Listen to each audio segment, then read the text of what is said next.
Okay, looks like we got a live stream. This is Moshe coming from Israel in the Galilee. Let's give it a tilt here. Okay, my name's Moshe, and it's 8:12 in the morning on January 1, 2026. Cold, nasty day here in the Galilee.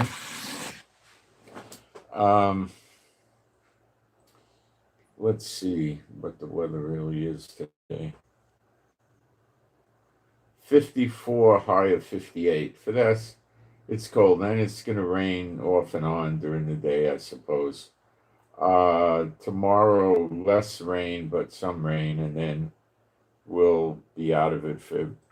It shows, I don't know, let's see. 1, 2, 3, 4, 5, 6, 7, 8. It's showing for 8 days, no rain. So that'll be good for us. It's rain. We got plenty of rain, and we got to dry out. And please pray that our roof holds up and the water doesn't come in and cause problems for us of any nature. Please, let me pray, and you could agree. My Heavenly Father, Jehovah B'Shem Yeshua Mashiach, I pray that we don't have any problems with the water affecting the roof of the house and causing flooding or electrical issues or problems with the roof and things like this or anything else. And I pray for this, B'Shem Yeshua HaMashiach, and true believers, please agree with me. I appreciate it. So it's freezing in the house. I got my electric coil heater, and I said, this should be able to get turned up. So I tried a different combination. It's got twist dials and knobs, and I got it going full house. So I don't think I'm going to need it full house for a long time, but right now it is, and it's nice. It got this room gets so cold. It's really nice. So, all right. What we're going to talk about today is Iran. In prophecy, Iran is going to be gone, and everybody that lives in Iran is going to have to leave, and they're going to get scattered into all the nations of the world, every single one of them, and the sword will follow them there. And it uses the word Elam, E-L-A-M, and Elam would most likely mean Iraq and Iran. Possibly a little chunk of Syria, but I'm not so sure about that. But a lot of historians believe it's at least parts of Iraq and Iran. And Iraq has, of course, a bad economy and a water shortage, drought type problem, very similar to Iran and rather serious too. So that lends a lot of credence to it. And then we're going to get into what really is going on in Iran, what the the people that hype it to sell survival supplies are selling versus reality, and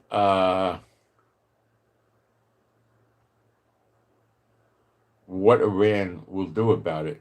Iran has two massive problems, okay? One is they're running out of water, and that can't be fixed. I mean, could you get tanker ships and clean the tanks and that's going to be difficult. What would probably be better is to get some sort of plastic barrels or containers that could be large that you could move with a forklift. So say you can get, I don't know, maybe 250-gallon containers or something, and load them on ships and bring them in to Iran and then start distribution. And it's a massive undertaking, and they would have to bring in, I don't know, 10, 15 ships a day, more maybe, I don't know.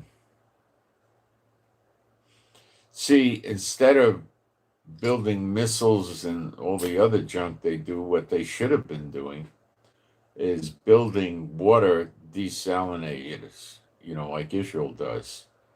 And you can build them, big, like, something the size of, 4 or 6 40-foot containers. And you could, build 50 of those on the coast and just run them all the time and set up some pipes and stuff like that. And you could feed water into a lot of locations, you know. Um, and then they wouldn't have as many missiles, but they wouldn't be facing this crisis now.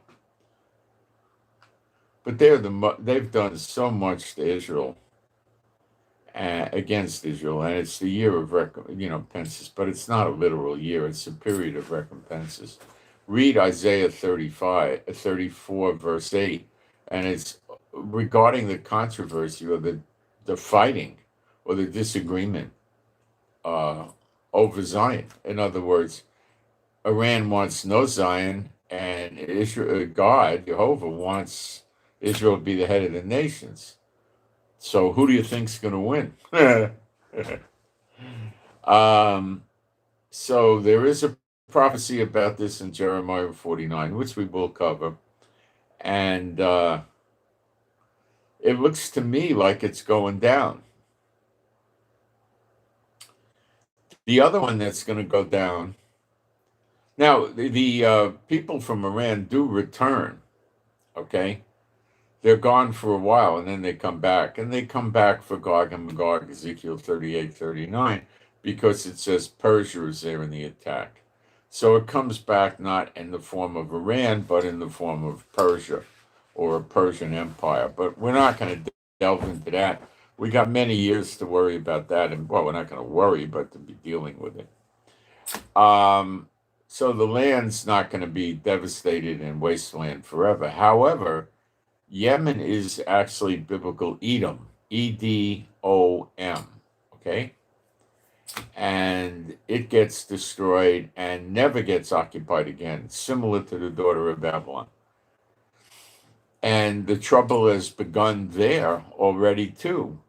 Saudi Arabia just attacked a port. Israel's got an axe to grind with them. America has an axe to grind, but Trump's a baby, so I don't know if he's got the guts to do it, but he might if other countries join in, not just Israel. And the UK has an axe to grind with them. So it looks like the two of them are going down. And Edom is prophesied in Jeremiah 49 going down too. Now, let's just give you a simple clue. Maybe this is more like a shot in the head, okay? Jeremiah 49 comes before what? Jeremiah 50 and 51, which is the destruction of Babylon, daughter of Babylon. So possibly, likely, we can derive that Edom and Iran are going to go down before the end of the daughter of Babylon. Now, it could be that the trigger to hit America and the daughter of Babylon could be the nations don't like America getting Iran along with other countries, because it says enemies, plural, will be attacking Elam. So they could be upset with Trump for doing that. Okay? And that could be the fear, because the Muslim pit bull of the Middle East was Iran. Okay? And Iran ran Hezbollah, Hamas, Palestinian Islamic Jihad, Bashar Assad in Syria, who's gone, and the Houthis in Yemen. And, well, there you have it. So they backed, promoted, and run the Hamas attack, the Hezbollah attack, Syria attacks during the war years, which is still on. They attacked several times. Iraq attacked, which is Iran's puppet, and Edom attacked Yemen perhaps 35 times. So there you got it, okay? And it looks, we'll get into it. All right. So what I'm going to do now, I didn't do any Bible translation today. If we get finished early enough, maybe we'll do some. I don't know.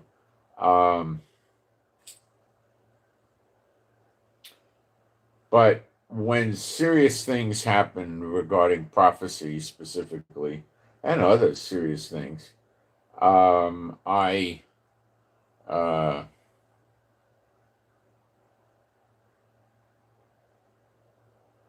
cover it because it's important. It is.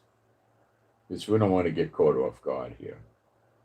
We know what type of things will happen when we get into the day of vengeance, which is kind of in between the recompenses and redemption. But we won't know the day of our hour, I don't believe. But we can get pretty good and close to it.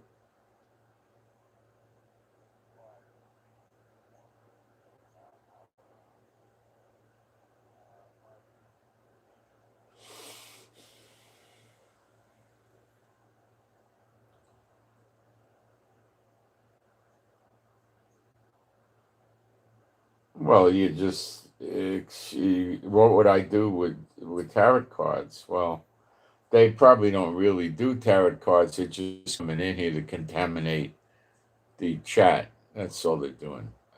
But because why would serious tarot card readers come in here?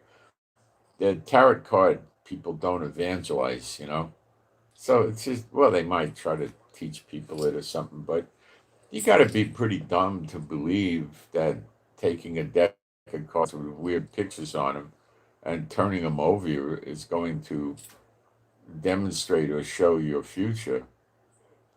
Rather stupid. How do you reason with somebody like that? Well, you could explain it like I did, and you could try telling them they're under witchcraft or a spell, and that's why they believe it. But it's some of you might not be old enough to remember when America was run with newspapers, not the internet, for news. And every single newspaper in the United States had the astrology prediction for the day. Every single newspaper. That shows you what a great country the daughter of Babylon is, right? America. Every. How could you believe that stuff? It's idiotic. Other people take I Ching coins, little coins, and throw them, and that tells them what to do. I mean, yeah, how do you deal with somebody? They're stupid. Look, people pray to statues made out of wood, clay, cement, brass. Well, they pray to them. They give offerings to them. Well, what? You got to be an idiot to do that, right? Okay.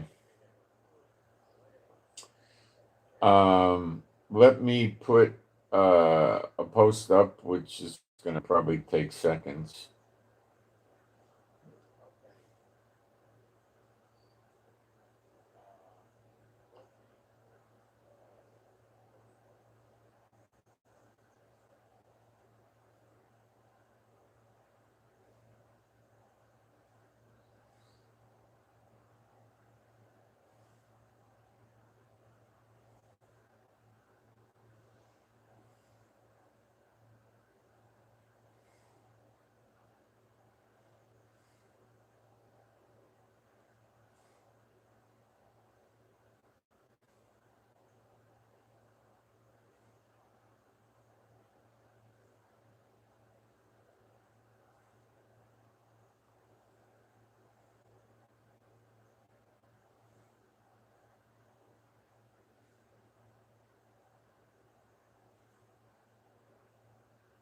Okay, let me get it. All right, let me shut the thing off here. All right, being a Bible believing site, Old and New Testament, I'm going to do some praise and then we'll continue. There is no God like Jehovah. There is no God like Jehovah. There is no God like Jehovah. There is no God like Jehovah. There is no God like Jehovah. There is no God like Jehovah. There is no God like Jehovah. There is no Messiah like Yeshua. There is no Messiah like Yeshua. There is no Messiah like Yeshua. There is no Messiah like Yeshua. There is no Messiah like Yeshua. There is no Messiah like Yeshua. There is no Messiah like Yeshua. There is no Messiah like Yeshua. All right. So what do we know about what's going on in Iran? Well, we're on day 4, okay, of this, let's call it protests. I don't know what to call it. So the people got a lot of grief with the government of Iran, which are dictators. And the king dictator or the kingpin dictator is the supreme leader, Khomeini, who is like a caliph from a caliphate. So he's part, down the middle, I guess you would say, religious leader and political or conventional leader, warrior.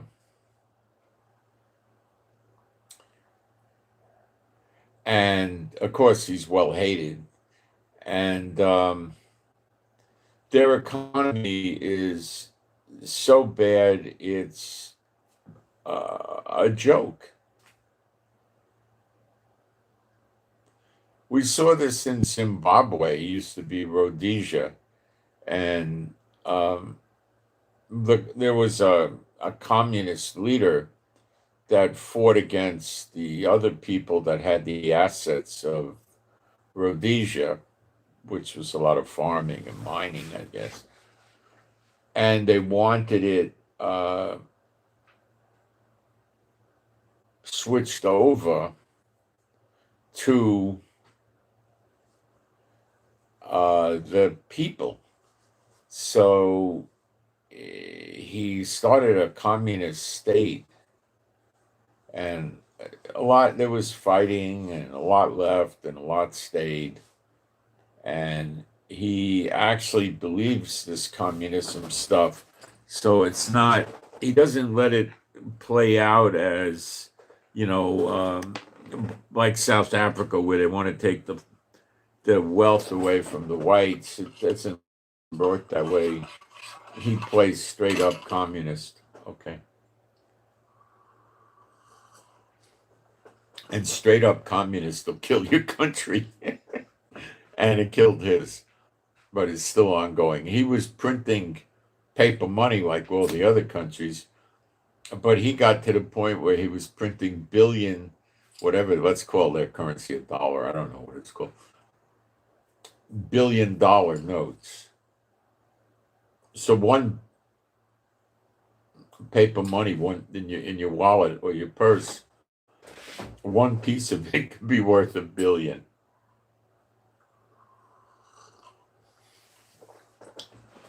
That's because his economy, the money became so worthless that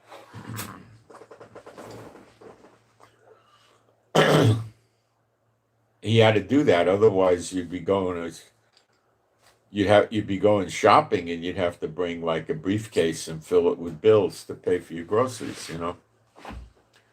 So he went to, I remember the progression of this. He went to $100,000 notes, and then he went to million, then he went to 10 million, 50 million, 100 million, a billion. I think he went up to $1 trillion. I'm not sure, but getting to $1 billion is fairly comical. So Iran is a terrible economy. $1 US pies, it's about 1.25, someplace around there, 1.25 million Iranian rial.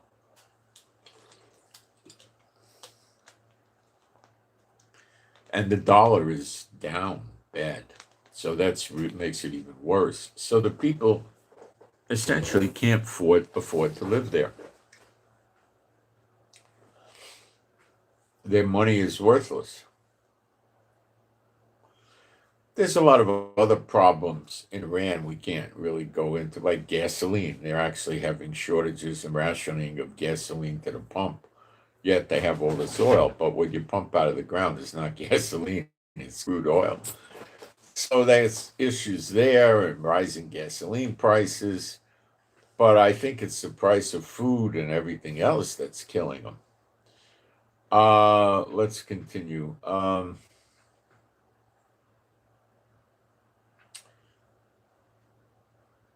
The sanctions are killing the Iranian economy.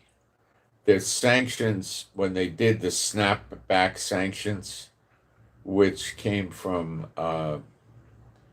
France, UK, and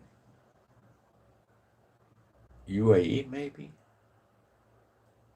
Oh, it was 3 countries. 2 of them were France and the UK. I'm not sure who the third one was.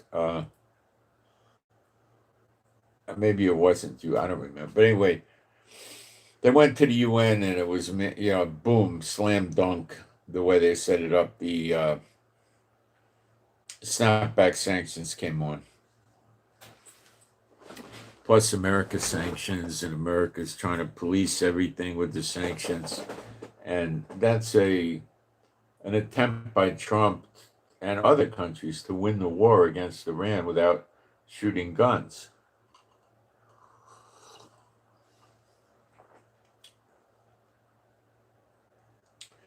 All they got back from Iran was, we're building nuclear, you can't tell us to stop. We're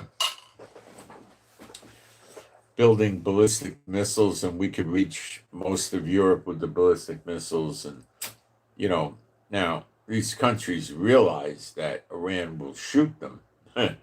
Okay.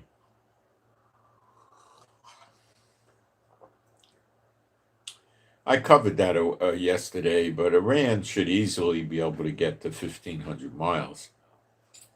But that's 360 degrees, so they could cause tremendous destruction.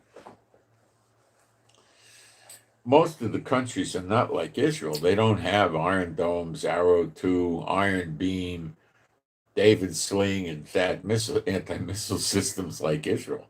They don't have it.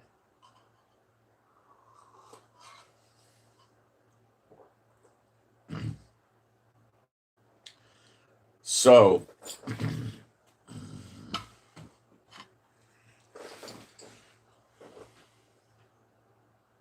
they're scared.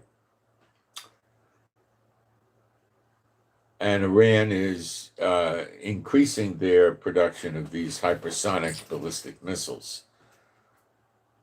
Iran has built container ships that carry containers, and the roof opens and they shoot missiles out of the containers.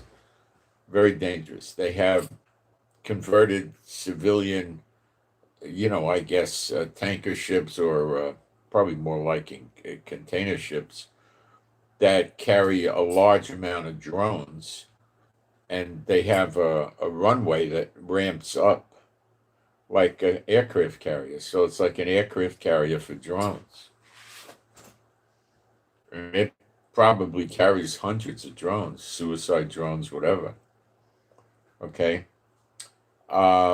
They have a very small amount of conventional, like destroyers and stuff like that, but they do have them. And they've got submarines, but in the Middle East, they don't say the submarine can dive, like you hear on the TV show, dive, right? They say sink. So if you come across them and you understand the language they're speaking in, what they say about the Iranian submarines is, I don't think it could sink. And the first time you hear that, you don't understand. You would think, as an American or a Brit or a Canadian, you or Australian, you would think that the person is saying that's like a bulletproof submarine and it can't sink. No, no, no, no. It means that the submarine's a piece of junk and if it can't dive, because if it dives, it may not come back up. Yeah, okay, but they have a few real submarines. And they got some mini submarines. Or I don't know, they're 16, 20 feet. They got two guys in there. I don't think they could go down to any great depth. They'd probably go to 200 feet maybe or something. I don't know. And they can carry, weapons. They can, I believe they can be used to lay mines, naval mines, which are going to float in the water under the water surface, and they have a big battery attached to it and be pinging electronically. And when something comes overhead that has a large magnetic signature, it would be a big boat, not flipper. And this would cause the mine to detonate below the water, and the force would blow the boat up out of the water, and in a lot of cases snap it. In other words, it depends, what kind of boat it is. Now, if it's an aircraft carrier, I don't think it's going to do a lot of good. The aircraft carrier might have a 1-foot hull or something like that. I don't think it's going to throw it up out of the water. I don't think it's going to break the hull. I think it goes off and it's going to knock a lot of people down in the boat from the shock and the jolt, and they're going to fall and bang their head and their wrist, and you'll have, casualties that way, but that's not the same thing.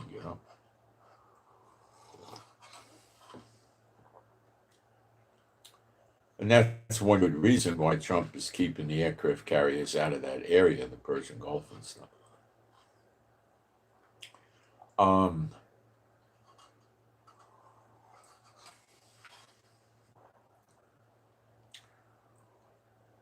So the people got a problem with money because their currency is becoming worthless. They got a sanction problem. They got a water problem. Tehran is about ready to run out of water.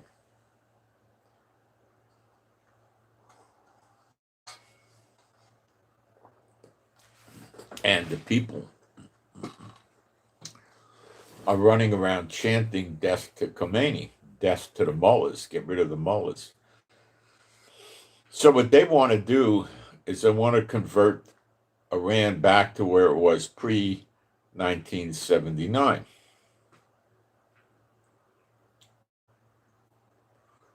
And what it was like then was Iran was just busy with the Shah, who was a dictator, but in the pocket of America. And he maintained an army, but the army did things like build roads and help villages, and they weren't, they were there to fight if they had to, but they weren't warmongering, okay? The Shah wasn't warmongering. The Shah wasn't, as far as I know, he wasn't going into the mosque or anything like that. I don't think he was. He might have been making believe he was a Muslim or something, but I don't know for sure. I remember when it happened, and people in Iran lost a lot of their property. They just confiscated it. If you were not a Muslim back then and you were nice to the Shah, so to speak, and didn't make any problems or trouble, and you wanted to,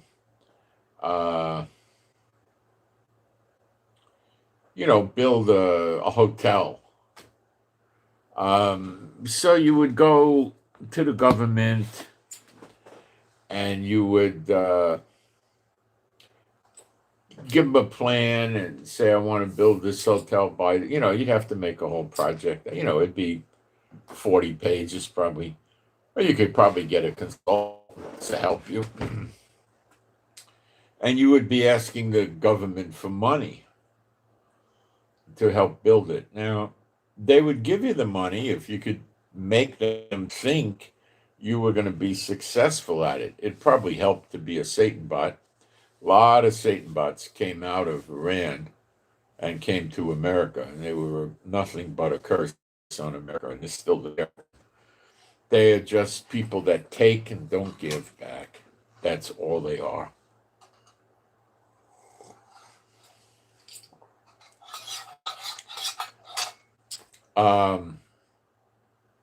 It was the worst gift to America you could imagine.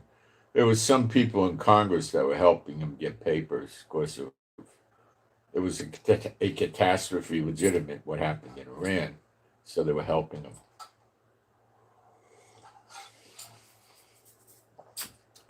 They wanted the money.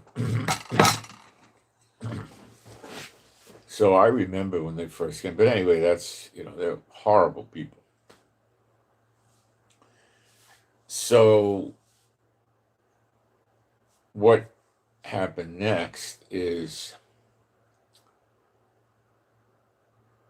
well, they were out, they kept trying to get Iran back. It didn't work. It's too late for that, They probably think that if they get rid of the Shahs, they can go back there and claim their property back, their office buildings, apartment buildings, hotels, malls, stuff like that, houses.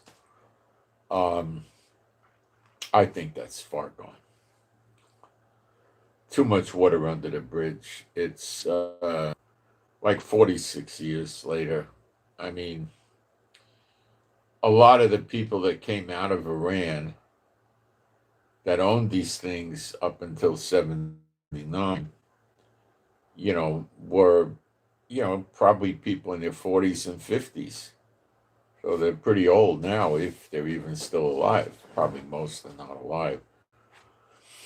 So then you'd have to start going to the children, and I don't think it's going to go anywhere. Oh, they'll try it if there's ever a legitimate government there that settles, they'll hire lawyers and try to get their property back, but I don't know if it'll work. Maybe. I don't know. The Shah's grandson or son or something is the one they want to try to put back in. See, what Iran was like then is they had sidewalk cafes. You got coffee, espresso. I'm pretty sure they sold wine and beer and maybe liquor. People were buying cigarettes and cigars and pipes and smoking.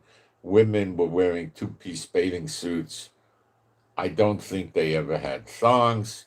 I don't think in 79 people had thongs in America either. I don't think we started seeing thongs till much later.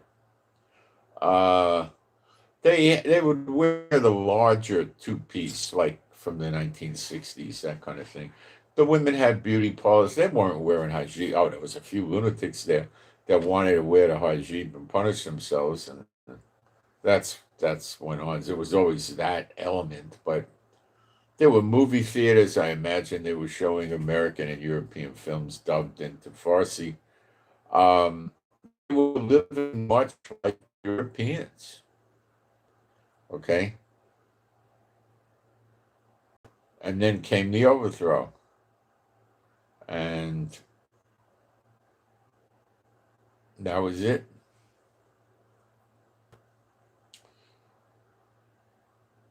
If you go to YouTube and watch videos of Tehran, it probably is not going to be what you think it is. It's a rather modern looking city. And they have rather expensive modern cars like, Range Rovers. And I didn't see Rolls Royces and stuff, but they have a lot of nice cars there.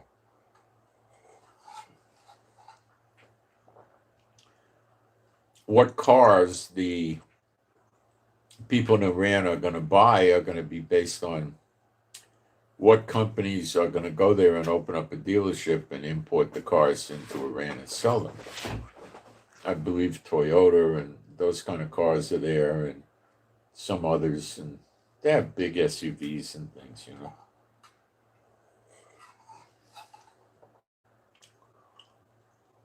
The apartments are not that bad at all, and they have good food, but there, you know, over recent months, there's too many poor people. The people that were the merchant class, the middle class, maybe upper middle class, are suffering. The lower class were always suffering, you know.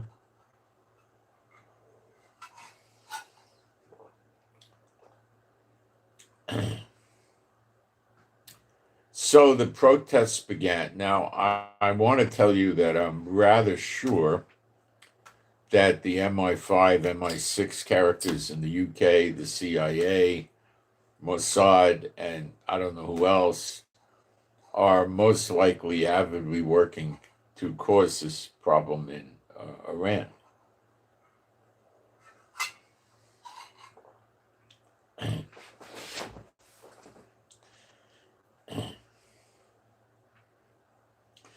After the 12-day war in June, it appears that Netanyahu and or Trump were blowing stuff up in Iran daily for months. And then it stopped. It went for months, then it stopped, and then we started hearing about protests.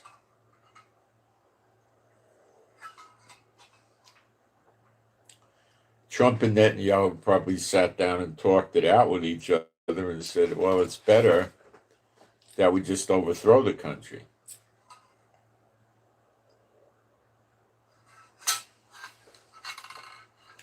If we use a revolution, it's a better deal. It's cheaper for us.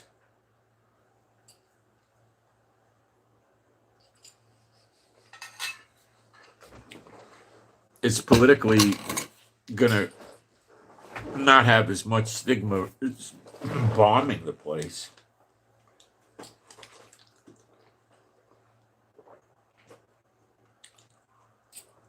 So what's going on now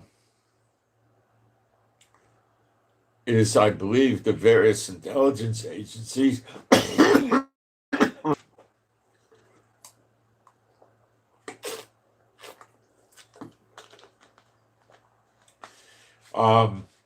are have been there working and training all kinds of leaders to get the revolution going, and probably funding the revolutionaries, taking them out of Iran and bringing them to their home country where they could get a lot of training. They're probably smuggling all kinds of gear, firearms, explosives, encrypted communication devices, devices to communicate with the CIA and all the others.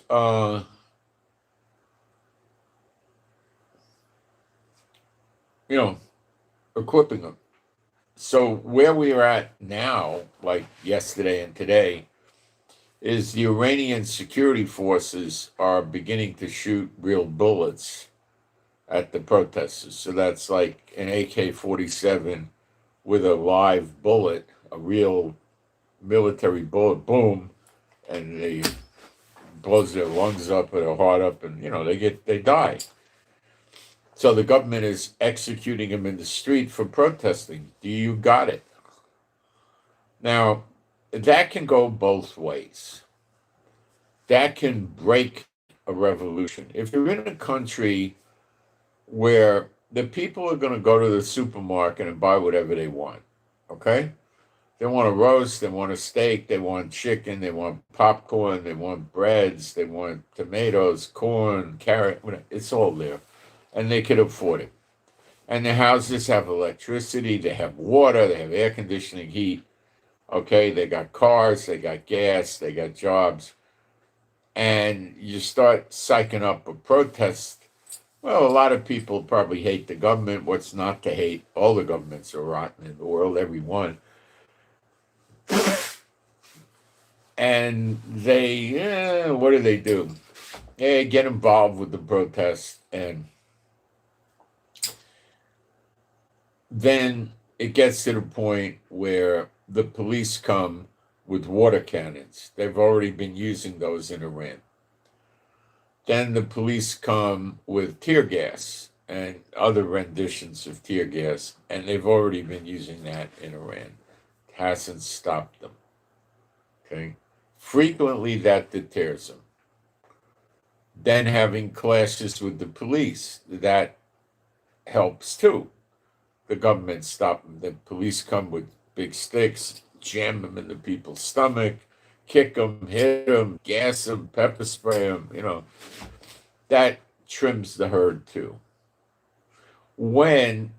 If you just stop the protest and you go home, we try, what are we going to do? We have to get stronger and go back and try again, right?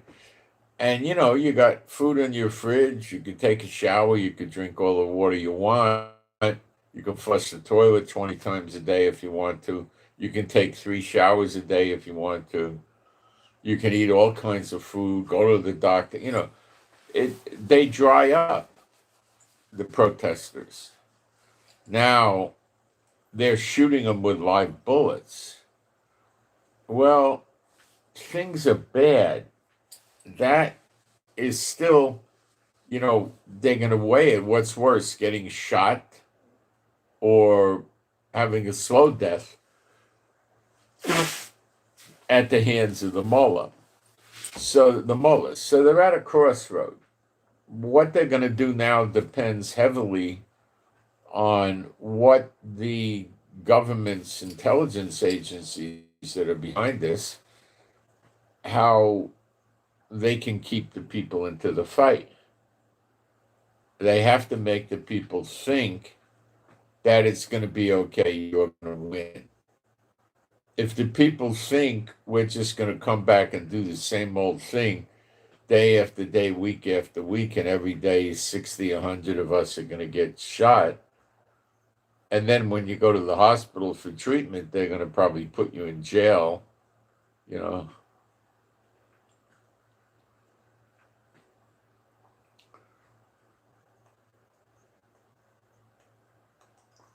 They'll throw the towel in.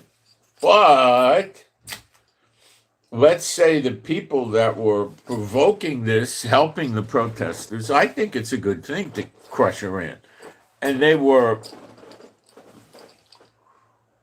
they say, okay, we're going to bomb Iran, like bomb, bomb, bomb, bomb Iran, bomb, bomb, bomb. Okay, they're going to bomb Iran, right?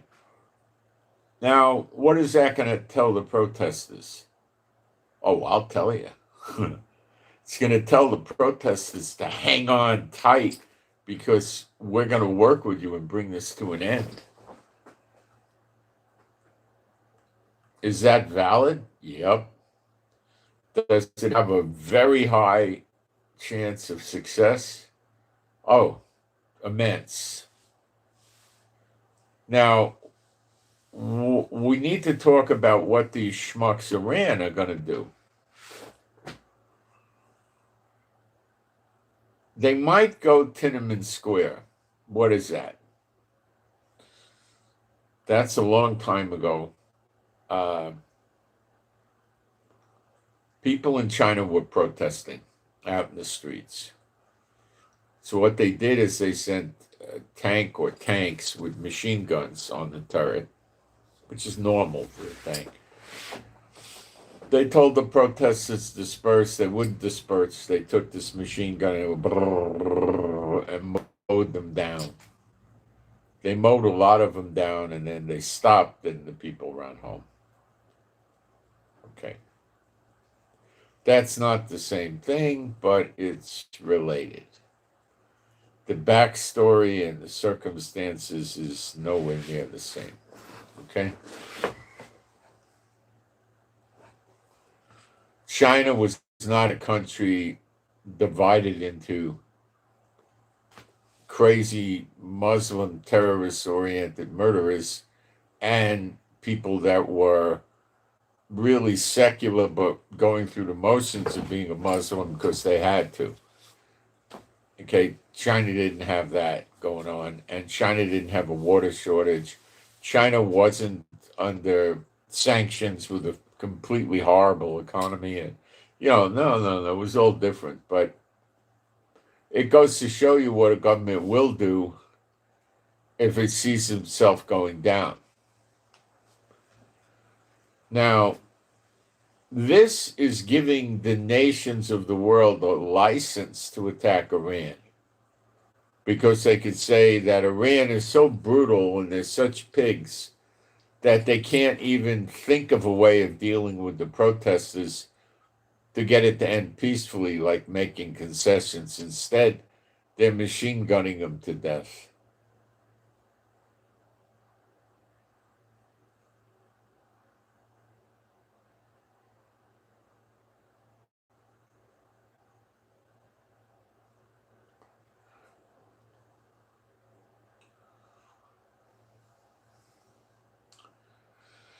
So it starts to become world accepted to attack Iran.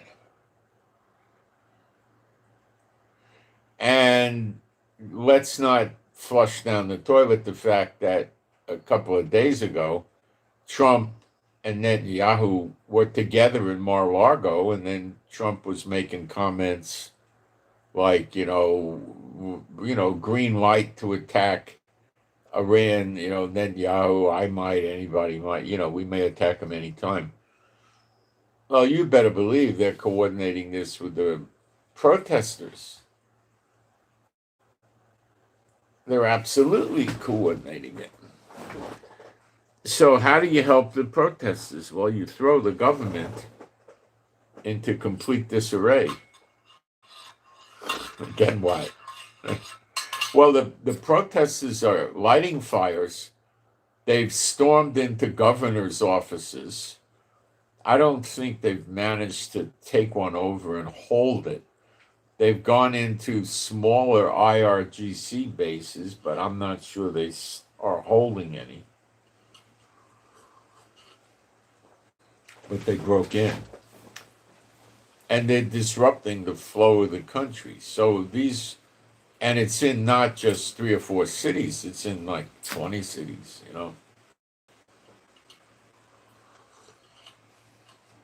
including the capital, Tehran.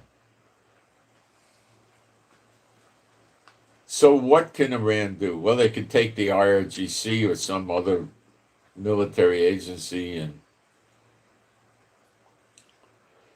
tell them to just go kill all these people at all the protests, just gun them all down.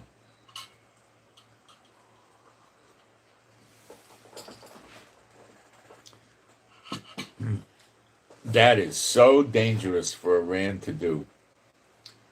So people are being led by the intelligence agencies of like UK, America, Israel, are going to be contacting all the newspapers pleading for help. Oh, it's raining. They're going to be pleading for help.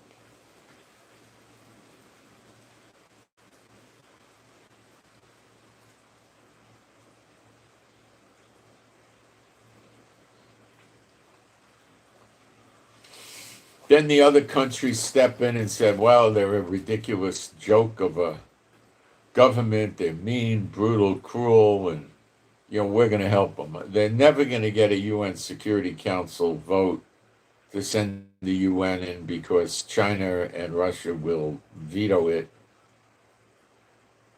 And they'll just say, well, you got to let them work out their own problems,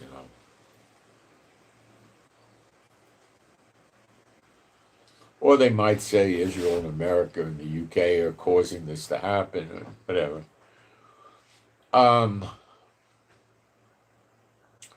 So what is Iran's move? Well, when they're desperate like this, Iran may play into the hands of America, UK, Israel, and others by attacking. Why would Iran attack? because they figure that Europe and, well, let's start with Europe. Europe doesn't want an attack with Iran. They don't want a war with Iran because Iran's going to push ballistic missiles on them, and some are going to get in and they're going to have a horrible time in their country. Okay? America's not going to want it because Iran's going to attack American military bases in the Middle East. They know the CIA's in on this one. And they might also attack Kuwait, Bahrain, Qatar, UAE, Saudi, maybe Jordan, and they'll have Edom or Yemen attack as well. And then that could raise oil prices a lot.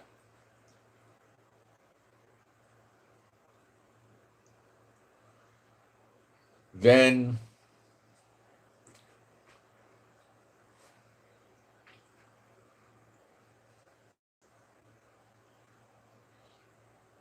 comes the Persian Gulf. Iran could say, and they'll likely say it, if I can't sell my oil for your stupid sanctions, then you can't sell oil either. I'm closing the Persian Gulf by shutting the Straits of Hormuz, a pincher point.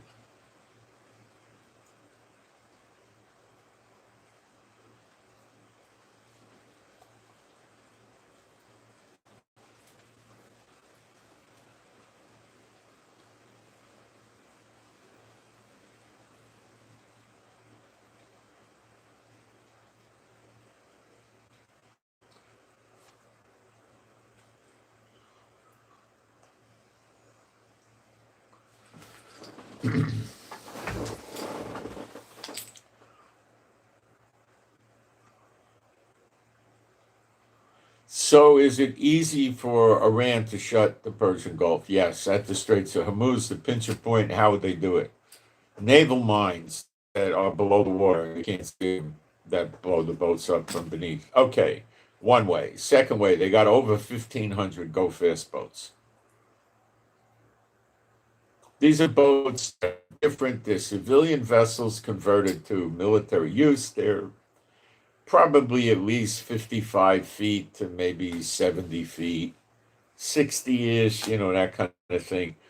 These things are easily going to go 45, 50 miles an hour, easily, even more. So they're fast, real fast. They put a large gun on them, not an artillery piece. Could be a 50 cal, it could be a 20 millimeter, 25, 30 millimeters, something in that range. Those are big honking shells that could rip through civilian vessels generally. They might not get through everything, but let's see what goes on. How thick is the hull of an oil tanker typically? Let's find out.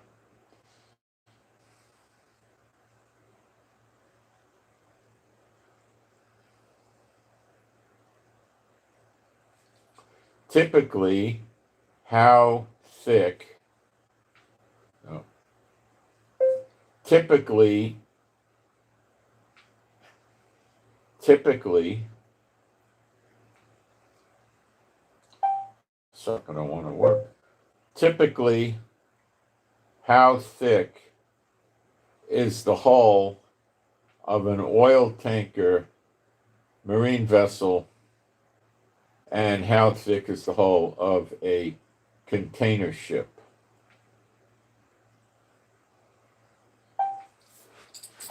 Interested to get the answer to this.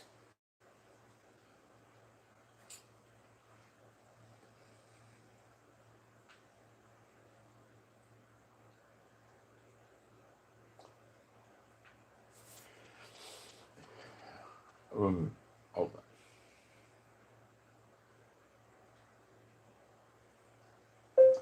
convert that into inches, please. Gave me millimeter. I don't want to waste my time looking it all up. Okay.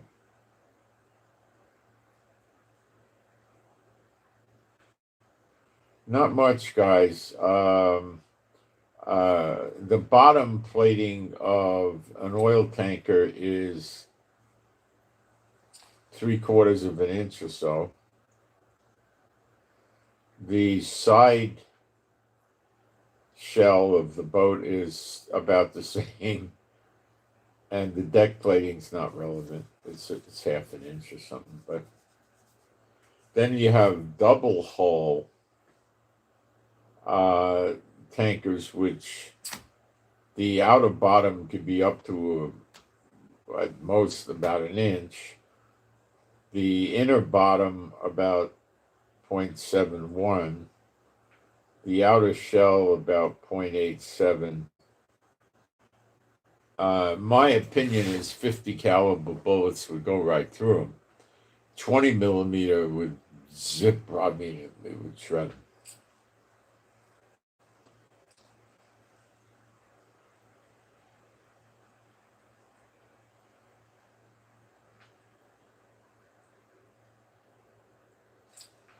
Well, what it's telling me here is this: it's saying a double hull tanker have two steel skins separated by 6 to 10 feet of empty space. I thought it'd be a foot maybe. Okay, container ships. Same thing, not big. Similar thing. So yeah, a 50 caliber can't be used under the water, but it can go through the sides of the boat, no problem. 1 inch of steel at a 50 caliber. It's about that thick. I'm not sure what it could do. Let's ask. Can a 50 caliber bullet penetrate a 1 inch steel hull of a vessel for the sea? Of course, it depends on the distance.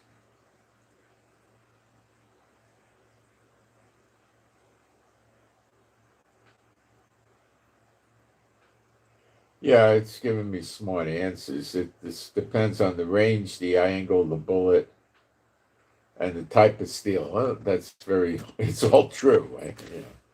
I was just thinking for.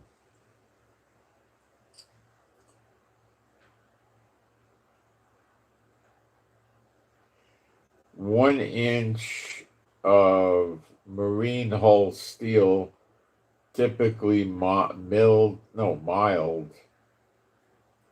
shipbuilding steel, not hardened steel plate, 50 cal with the right projectile, armor piercing, can penetrate around this thickness at close to moderate ranges, particularly with a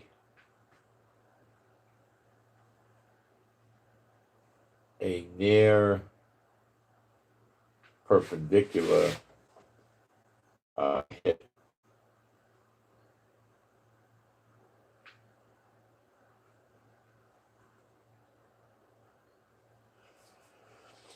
Okay.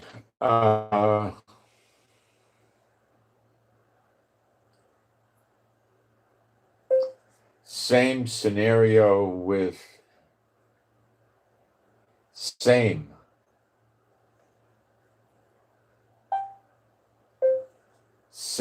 scenario.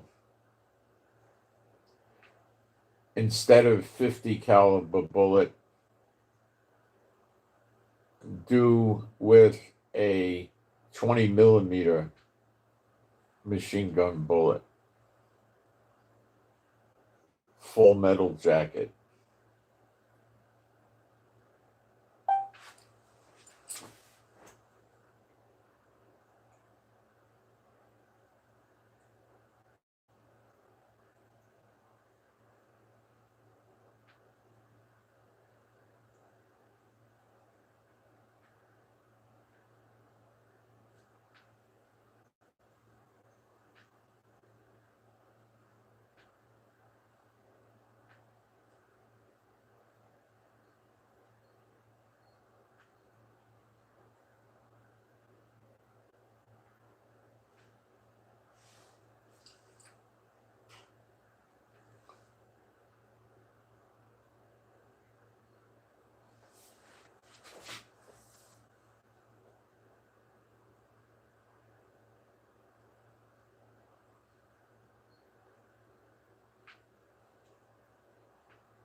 Yeah, it would do it. And then if you got into a 25 or 30 millimeter, even more so. All right, now let's see what the armaments are on these go fast boats. The Iranian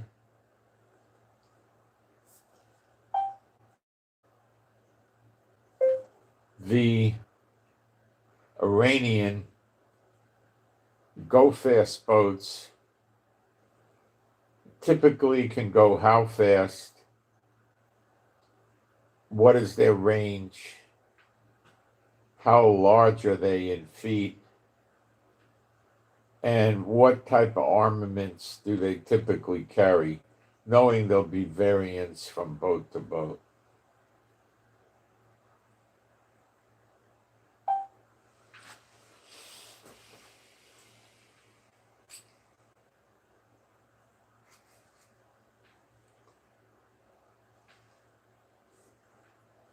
Remember, they got over 1,500 of these, so you're talking about a real headache trying to open the Persian Gulf if they want to close it. Okay, don't kid yourself. Uh,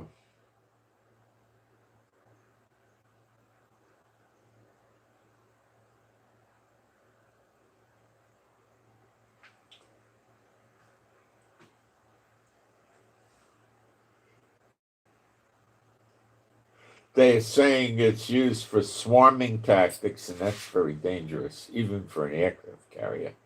Harassment, uh, coastal defense.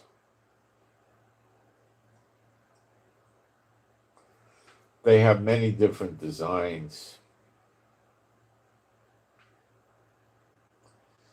Uh, they say they run 18 to 45 feet. I thought they were bigger.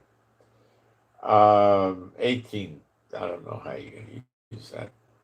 There's a very shallow draft, often 3 inches. So they can run around in shallow water.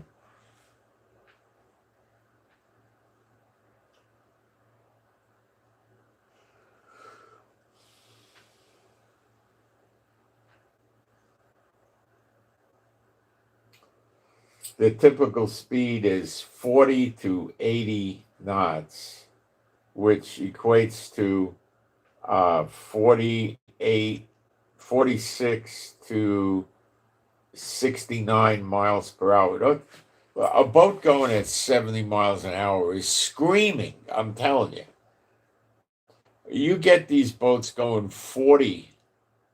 I mean, you're going bump, bump, bump. You know, it's incredibly fast. It feels very, very fast. A car at 40, you feel like you're creeping, you know? Um,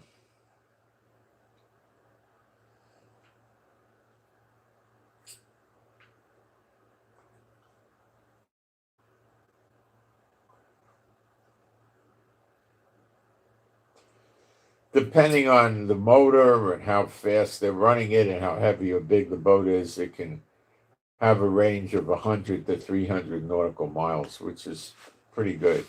Refueling these on the water would be a pretty simple matter,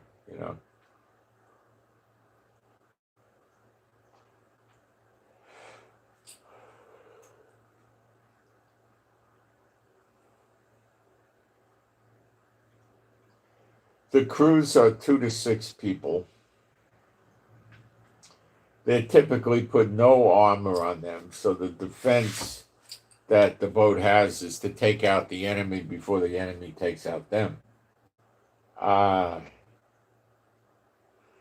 The armament. Now, this is going to have variants, so we're going to go for the most common. 50 cal machine gun and 7.62 machine guns. That's a 30 caliber machine gun, and it's more of an anti-personnel weapon. The 50 cal is not really an anti-personnel weapon. It can work effectively, of course, but it's designed to penetrate through obstacles and destroy obstacles.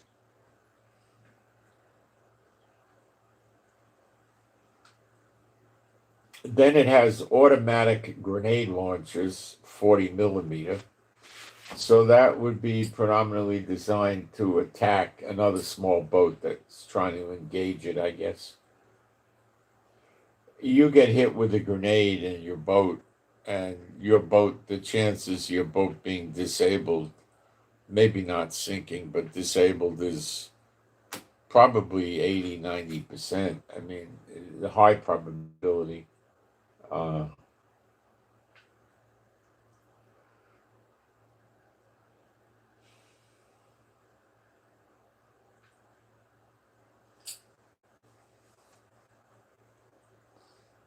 Then you have unguided rockets, so that could be shoulder fired, or you could have a pod with 8 or 16 2 3/4 inch rockets that are maybe 3 feet long or something like that, and you could launch them, but they're not guided.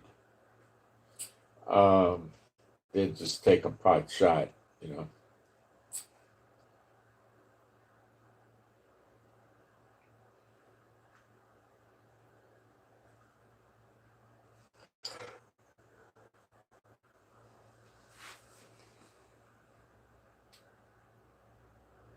Explosive charges, including suicide style boats. So, in other words, these are jihadist specials. Take the speedboat to the pit, and they get in their boat, and they got 1 or 2,000 pounds of explosives, and they just drive into the boat. If they're smart, they could aim the boat at the boat they're driving, at a large boat, like a 200-300 foot boat.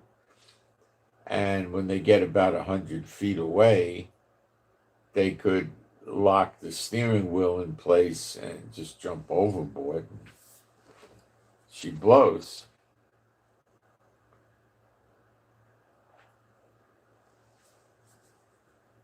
The idea would be one of their friends then drives in with his boat, if he can, and picks them up and gets them out of there. The Italians were doing this. They basically had something like a torpedo on a little boat that they could drive in the water. They would actually, I think some of them, they were able to go just under the surface of the water, but it was a stealthy little thing, and they would get it about 100 yards away from the boat. And these guys had tanks. There were 2 of them that were riding on the boat, and they had air tanks and face masks and wetsuits and flippers, and they would get close to the boat, and they would, aim it at the boat they wanted to destroy, and then jump in the water, but go down with the tanks. So nobody knew they were there till the boat blew up, and then they had no idea where these guys were because they were hiding under the water.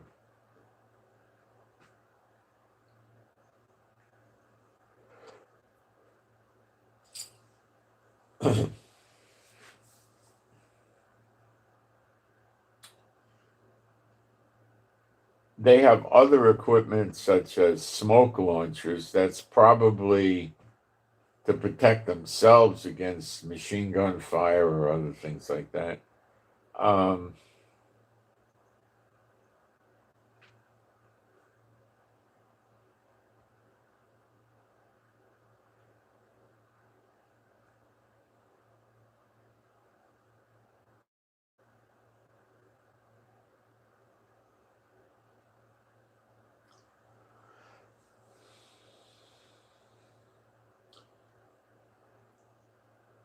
so they're designed for swarm attacks, which we'll talk about.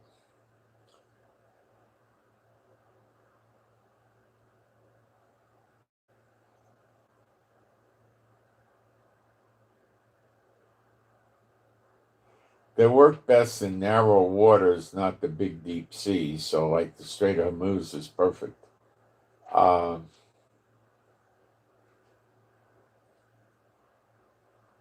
so they're not designed to go out like in the middle of the Atlantic and have real. They're not, for 30-foot waves and things. You can't take small boats like that. Even 20-foot waves are very, very dangerous. 10-foot, yeah, something like that.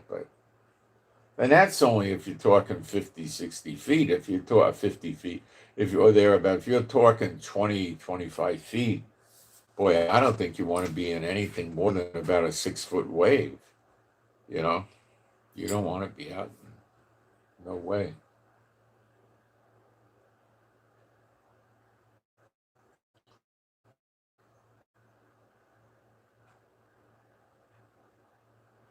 See, the problem you get with the smaller boat, here's what happens. You're out in the ocean, okay? And let's say you're driving a 120-foot yacht, okay? And you're going at a big wave, a 30-footer or something comes up, it lifts your boat up. Your boat goes up, and then the weight of your boat pushes you down.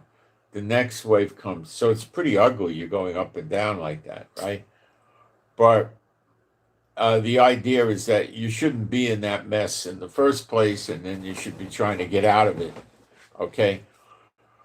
And a 120-foot boat is probably going to be able to hold on. But I once heard a yacht pilot say that he didn't want to take anything across the Atlantic Ocean that wasn't something like 220, 230 feet. The reason, the 120, you got a good shot. But if you're getting 30, 40-foot waves, the problem with the boat is it goes up a little bit too high and it flips over. It ain't never going to flip back up.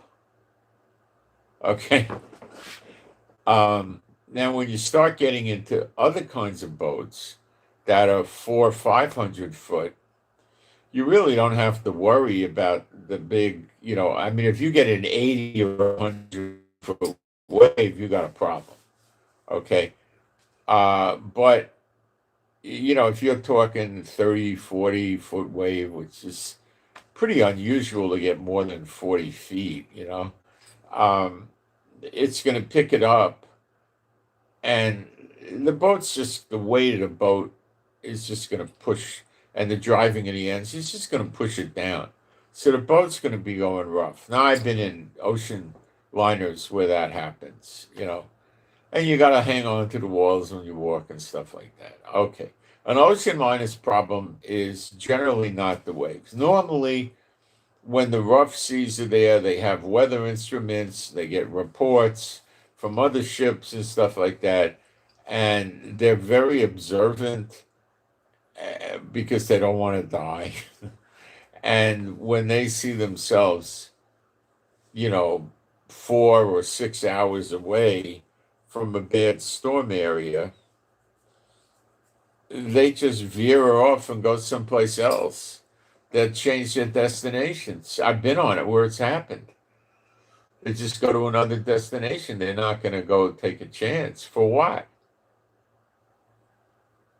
Okay, now if you're in a destroyer or a missile carrier or an aircraft carrier, you're set up to take all kinds of amazing bad weather. You don't see aircraft carriers going up and going down, right? They usually run about 90,000 tons. 90,000 times 2,000. Okay, that's the boat. Now put 90 aircraft on it and mountains of fuel and bombs and stuff. This sucker's heavy. And then add in 5,000 people and all the food. So this thing is tremendously heavy. So these waves, and also the aircraft carriers got a nose like this. They're built for it. Okay. So, even if you're hitting 60-foot waves, the aircraft carrier with the sharp nose is just going to go right through it.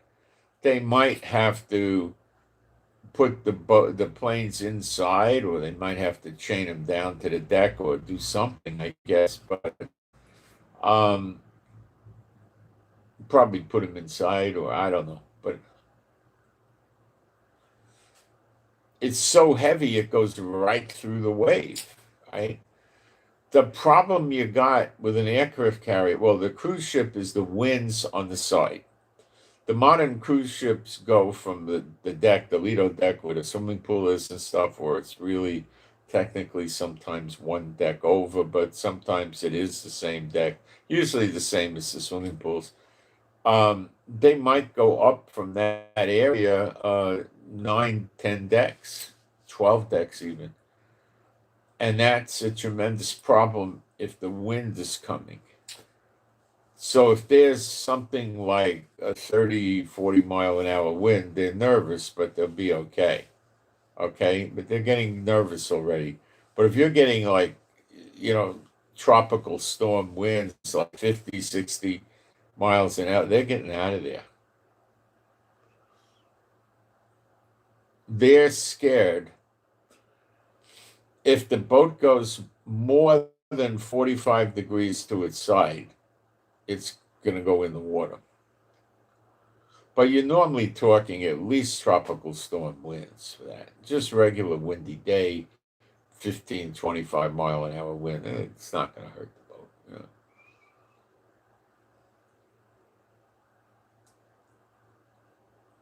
But they're very worried about that. Okay? That's what'll kill the boat. Will that kill an aircraft carrier, those winds? Nah, there's nothing on the top of the aircraft carrier, but the tower, where it's 3 or 4 levels, and takes up maybe an eighth or a tenth of the length of the boat. It's nothing. It's not going to cause the boat to tip over. See, the aircraft carrier is built for all this stuff. So are destroyers and the missile cruiser boats. They're built for this. So the wind doesn't bother them. They run 300 feet a lot of time. Well, the aircraft carrier goes 900 or so feet. But no, they're okay. Cruise ships are not. Okay? Warships are. Does a go-fast boat have a problem with high winds? Well, any boat that's small has got problems with rough weather,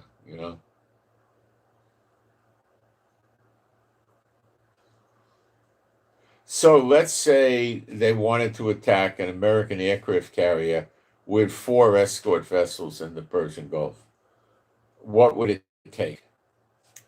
Trump won't put the aircraft carrier in there. It's hands down slam dunk. The chances of Iran knocking out the aircraft carrier are probably 95%. Why? Well, Iran could launch land-based missiles and land-based drones at the aircraft carrier. Okay? In the dozens. And swarm attack them, and their whatever defense mechanisms they have will run out. Then they could send 20 go-fast boats, 40 if they wanted to, 75 if they wanted to. So what would happen? Well, they got these phalanx guns, right, that the aircraft carrier has one in the front, one in the back, one on the right side, one on the left side. And these things fire thousands of rounds a minute, and they're usually 20 millimeter guns, and they can train those on the boats coming up on them and knock the boat out. But are they going to get every boat? Doubtful. Some of the boats are going to get at that aircraft carrier. Let's see how thick the hull of an aircraft carrier is and a destroyer. We didn't do that, did we? Okay. How thick is the hull of an aircraft carrier typically in feet, and the same for destroyers?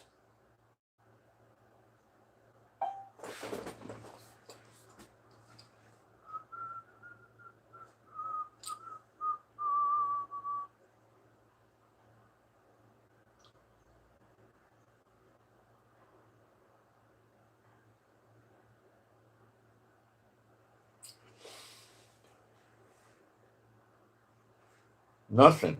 Up to 2 inches for the outer hull plating. Okay, that's the side. All right.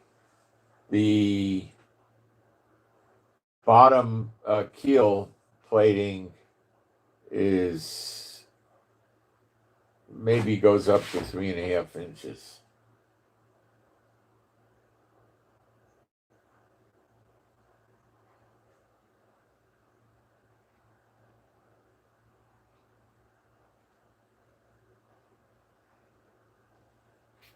They could have localized areas on the boat where they keep weapons or fuel or something where they want additional. Then they put steel plating at about 4 inches over there, just in small spots to protect it from blowing up.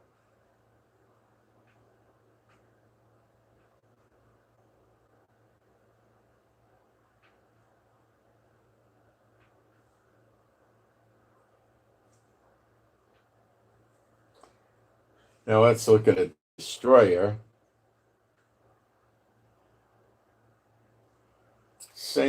Destroyer, the outer hull is 1 inch.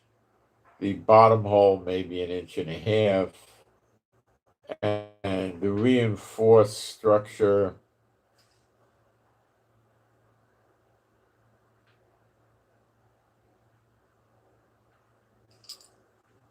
they're not telling us. What are they saying? Thicker than the shell plating, but not continuous armor. So they also can have armor for isolated areas. But they're not, I guess it's going to vary how thick it's going to be.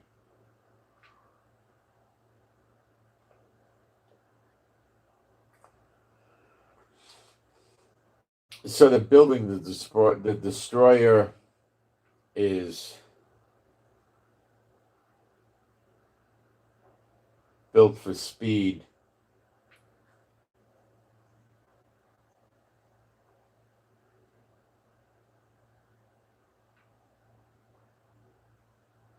They want it very agile and very fast. They're not that worried about defensive. See, in World War II, they used to put 16 inches of armor plate on their destroyers and cruisers and battleships, and I believe aircraft carriers. That means they're taking torpedoes, taking hits from torpedoes. So if you wanted to take the boat down with torpedoes, you'd probably have to hit it a few times while it's trying to kill the ship hitting it. So the destroyers and the cruisers seem to be built cheap with just a lot of weapons. During World War II, they built these, what they call them, victory ships or something. They built them in San Francisco shipyards heavily and other places. And they were destroyers, and they used a quarter of an inch of steel for the hull and the deck of the destroyer, which was plenty to keep the waves off, you know.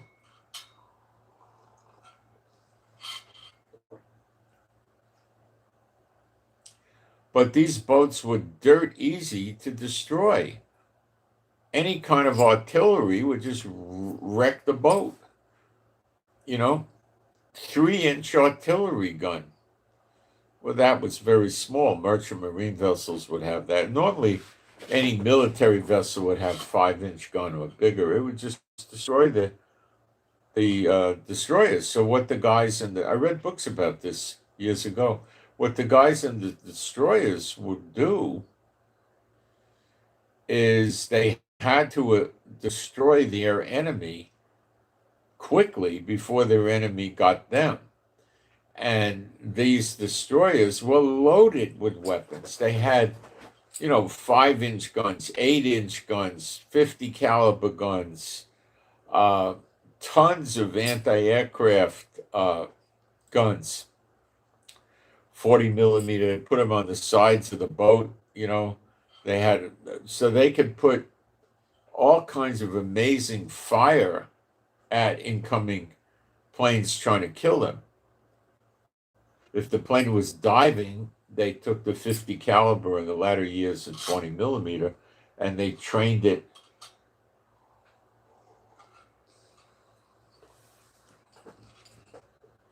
on the plane. But these gunners would go to school, I think it was 6-8 weeks, learning how to. That's after they were in the military and they had all their other training.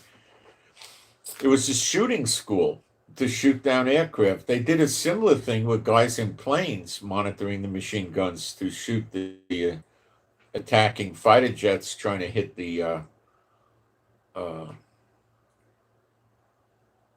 bombers. They had them in the bombers. They had one gun turret on the roof, one gun turret at the bottom, one gun turret at the tail, one gun turret at the nose under where the pilot was sitting.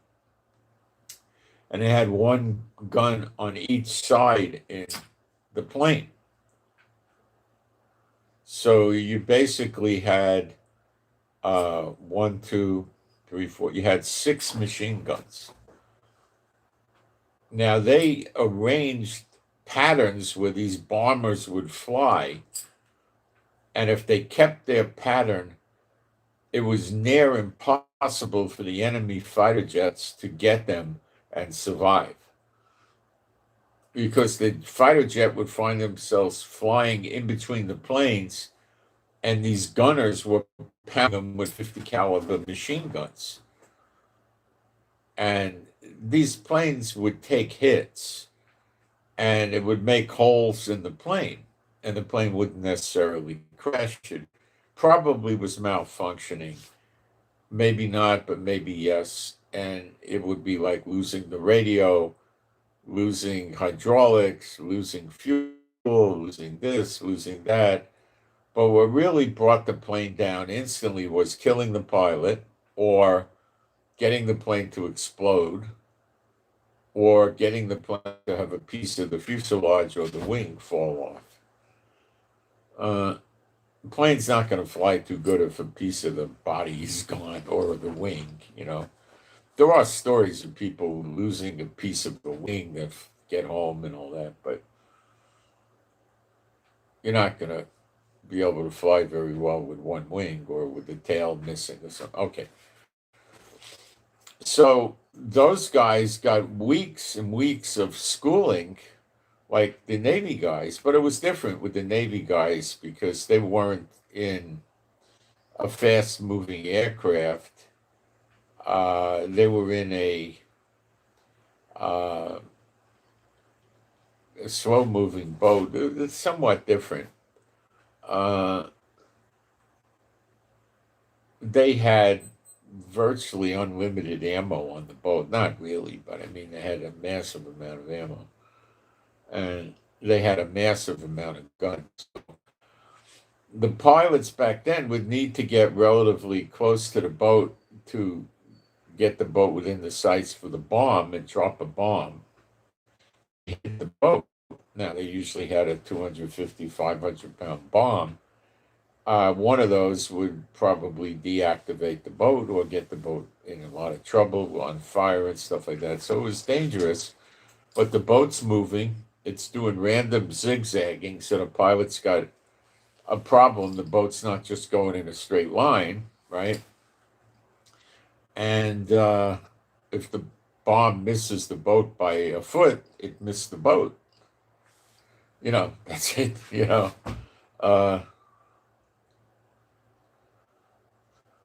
they trained them, man, they trained them on moving targets. They trained them on rifles. They trained them on shotguns. They got moving targets on the ground, and they kept washing them out if they couldn't do it. Then they had them in the air, planes pulling these things. So only the best shoot. I mean, you really had to be a good shooter to get these jobs, you know. Now, getting the job on the plane was during the war, and as I was remembering what I was taught during World War II from reading, that the pilots did 25 runs, bombing runs, and then they pulled them out and they sent them back to America to teach other pilots and go do publicity and raise money by selling bonds and stuff for America. So that was,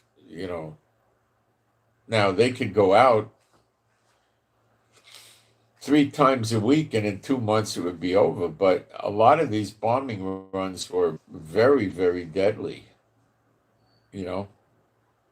I think the safer ones were the ones where they sent 3 or 4 planes and they maybe weren't heavily detected or detected and they got in some place, dropped their bombs and got the heck out of there.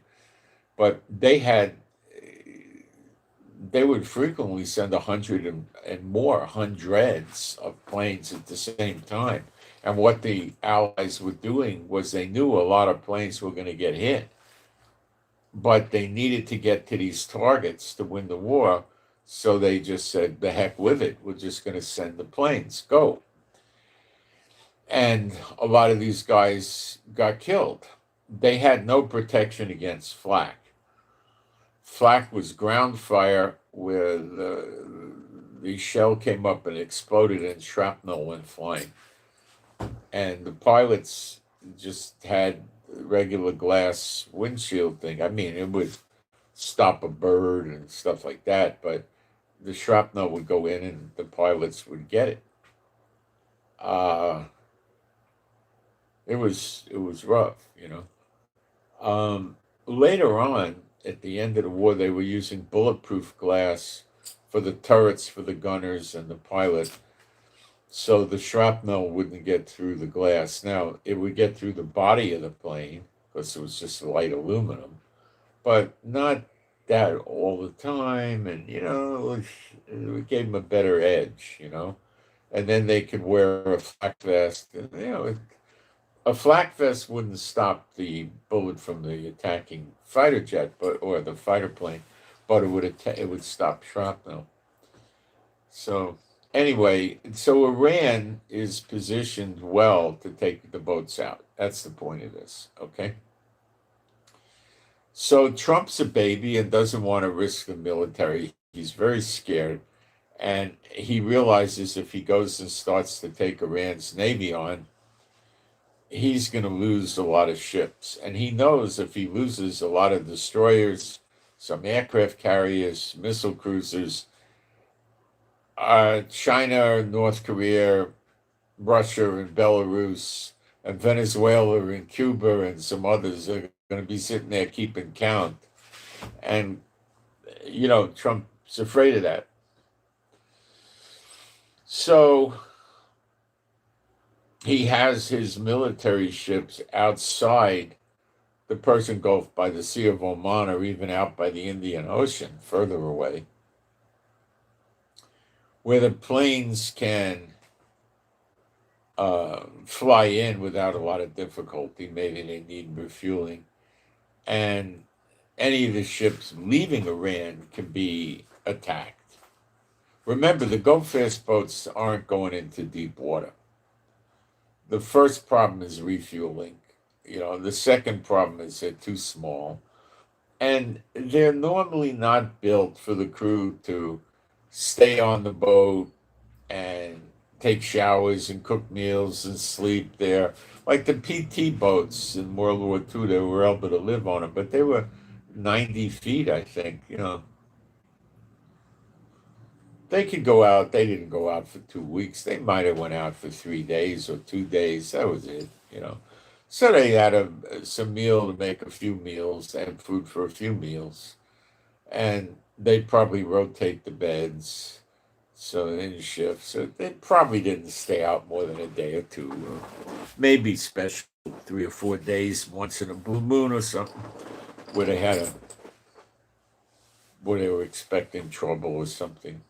They were very deadly, and a lot of people liked being on those because they didn't get killed very often. They were fast, and they had all kinds of weapons, and they were small. I mean, so an aircraft trying to strafe them or bomb them had a real problem because the thing was pretty darn fast compared to a destroyer. A destroyer was 25, 30 miles an hour. These things would probably go 55, 60, and they'd be swerving all over the place. So it was just not an easy thing to hit, you know. And they had a at least a 50 cal machine gun, if not more, that they could counterattack a fighter plane trying to get them. So the fighter plane didn't have a cakewalk like bombing a fishing boat or something. You had to be careful. Uh, so that's a problem Trump has. Okay, so what is Trump worried about? Is ships. Now, could Iran take down his aircraft? F-15s and F-16s, most likely, yeah, because they got anti-aircraft systems, and they probably can get a missile lock on these things. Now the American ships got countermeasures and electronic jamming and all kinds of other things, but it's still dangerous for the American plane. F-22s, F-35s, Iran, I don't believe can take them down. So Trump will deploy aircraft over Iran. That he'll do.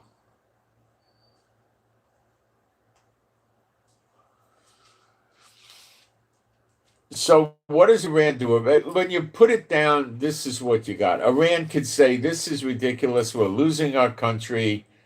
The people got it right. They're busted up financially. This is stupid. Let's submit to America. Let's make friends with them. Let's destroy the nuclear facilities. Let's destroy the ballistic missile factories and just go build our country up, get some desalinization going for water and, stuff like that. And would Iran ever do that in reality? 10% chance, maybe. Probably never do it. They're mentally ill. So what will they do? Machine gunning the people isn't a great idea. The people will hate and resent them for decades. And it could fuel a bigger and worse rebellion because the Americans, Brits, Israelis, and so forth will scare the rebels in Iran and arm them.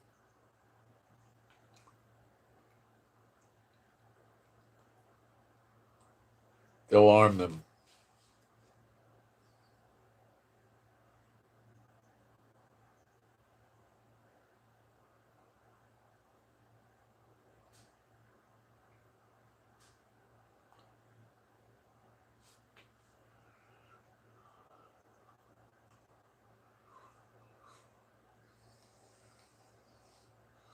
So what do I think is going to happen? I think this is a perfect time for Israel to bomb Iran. The problem is the Iranian missiles. So I think Netanyahu went to Trump and said, "Hey, you got to throw planes in too. We got to dedicate about 200 planes to this." And I don't know what Trump said, because the idea is you start this campaign by attacking the ballistic missile sites that launch ballistic missiles, that have the missiles now. Forget the factories and all that. Just start by getting rid of the existing ballistic missiles.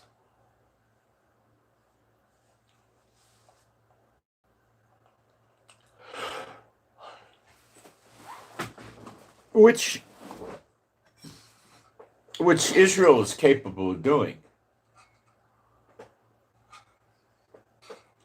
The most amount of planes that we could push over to Iran at one time is probably 25. I mean, that's devastating, but they're going to get missiles off. If America sent another, let's just say 25 at the same time, it would be more devastating, but they'd still get missiles off.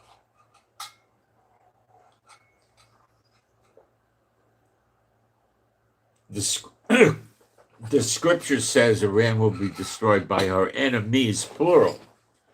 So let's say that they got the UK and France and maybe Italy involved, and then we went in, everybody put 10 or 15 planes, and we went into 80, 90 planes at a cycle. Or you had 25 and then another 15 and then another 20, and then it just kept going and going and going. And then what happens? Well, their air defense systems, you see, it's a quandary, it's a mess. Let me explain. The best way to do this is to attack their air defense systems first. Then your planes can drop heavy ordnance on them without damages. That's the drill. But what happens when you start hitting their air defense systems is they start pushing buttons. And the button pushing can result in missiles hitting Kuwait, Bahrain, Qatar, UAE, Jordan, Saudi Arabia, maybe the Americans in Syria, I don't know. Okay. And Europe. And they could definitely hit Europe. No doubt about it. And they'll get their missiles in. How many? I would think they'd probably get more than half their missiles in Europe. They got 17% in Israel back in June. Israel had Iron Dome, Iron Dome, David Sling, Arrow 2, and THAAD. 4 levels. They got 17% in. These Europeans got nothing compared to us. At least 50% are going to get in, maybe 70. Are the Europeans going to get mad? Oh, you have no idea how mad they're going to get. They're going to get infuriated. And they're also going to be scared. Just getting the Europeans mad doesn't mean they'll go to war. They're punks too, for the most part. They're military and they're leaders. But they're going to be scared that Iran's going to do it again and again and again. And that's why they're going to go to war, out of fear. And they'll contribute planes, but it might be 10, 15 here, stuff like that. But, you got to take out the air defenses. You can't just start bombing this and that. So maybe the emphasis would be take out the air defenses, and then the B-52s come. And they could drop 80 bombs at a time. 84, I think. Do you know what that's like?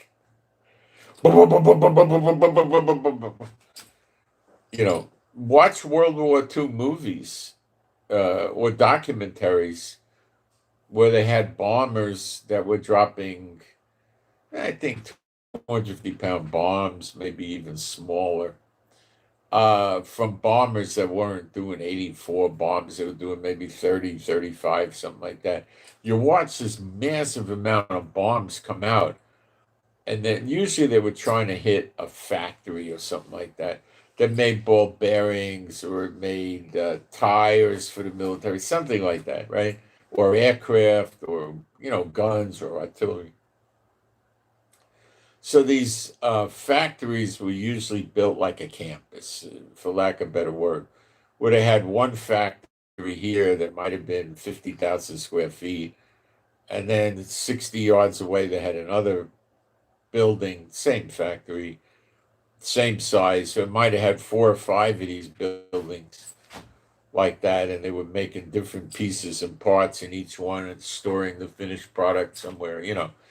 So they put these bombers in. They had a lot of bombs, and they would just pot shot and they got over the factory, and the bomb site said they'd hit the factory. Boom! They just did bombs away. They got out of there. Now, what happened when they did bombs away? Well, the weight of the plane dropped significantly, which meant the plane was easier to fly, used less fuel, and would go faster. The planes might have been able to pick up 50, 60 miles an hour or more. I don't know. Quite a bit. The B-52s, if you run 3 or 4 of those, and you go over a ballistic missile site with one of them, oh boy, I think they got a lot of problems after 84. But they may still have some functionality. But then another B-52's coming along, maybe a minute or two later, and another 84 and another 80. It ain't going to be in good shape. Let's put it that way.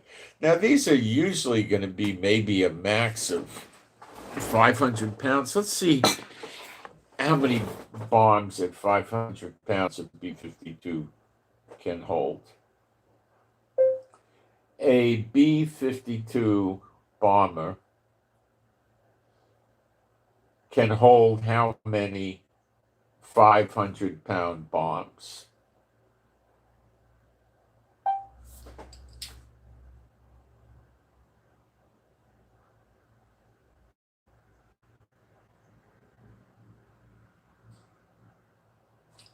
Wow, I didn't know it was that many. Wow, 70. Wow.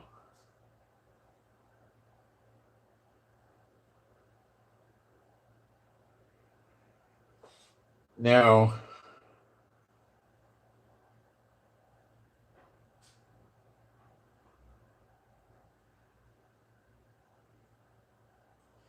they might not do that. They might go with 35,000-pound bombs or 17 2,000-pound bombs because these things are fortified. They could also go with 5,000-pound bombs, probably like, I think 7. They could take 35,000 pounds. So they could take 7 5,000-pound bombs and hit these fortified ballistic missile places. I think that's how they'll probably do it. Although 70 500-pound bombs would certainly be, I don't know what's going to you survive that. I really don't know. But if you were doing 7 5,000-pound bombs, you would really, that's going to cause damage. The nuclear facilities, you could go all the way down deep with them, but the ballistic missile places, they're launching missiles, so I don't think they go down that deep, maybe 60, 80 feet.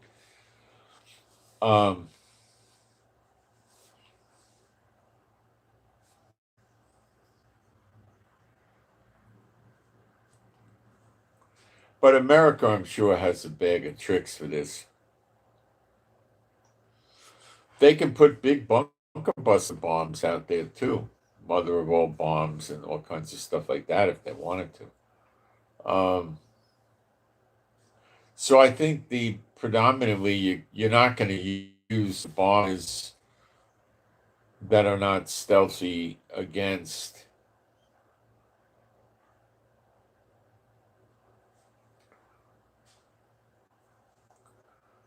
a missile fortified site. Let's see if we can figure out how deep they are. This war, by the way, I'm telling you, is highly likely to come, and it's highly likely to be the end of Iran. And rest assured, Edom is going to be at the same time or before or after. And Saudi is already starting to probe with attacks on Edom or Yemen, and Saudi may be stripping away their, get a port or a pier here, get another something here, another something there, getting ready for the big one where the Saudis will really dump on Edom. But Israel would love to dump on Edom themselves. Okay, let's figure something out how hard or tough their ballistic missile facilities are. Okay. Iranian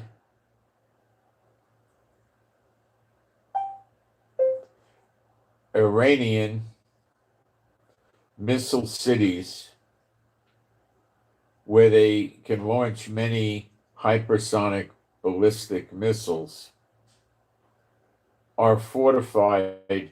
How deep and how thick? Best estimates.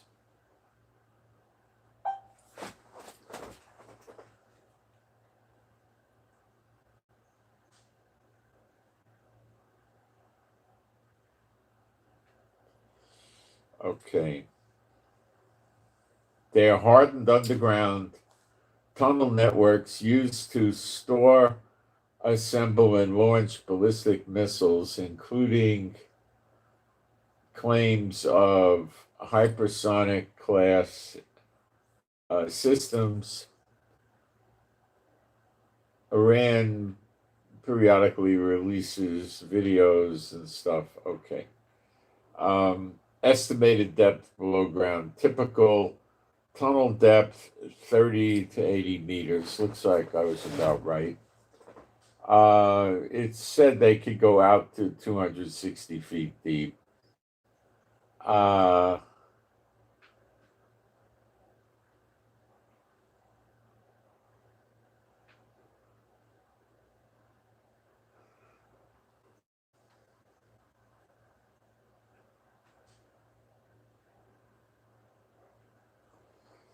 They keep them deep enough to prevent most conventional aircraft delivered munitions or munitions delivered by air, by missiles. And they reduce shock, lower pressure effects and stuff. Okay.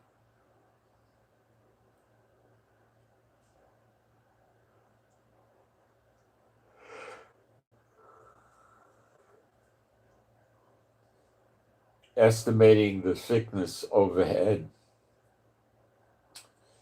Natural rock overburden 20 to 60 meters. That's amazingly tough.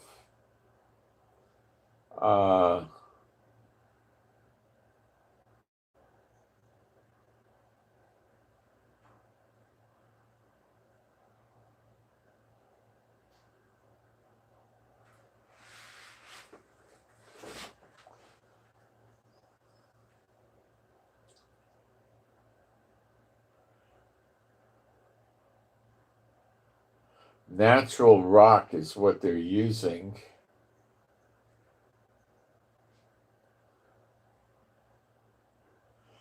They're also using concrete liners, blast doors.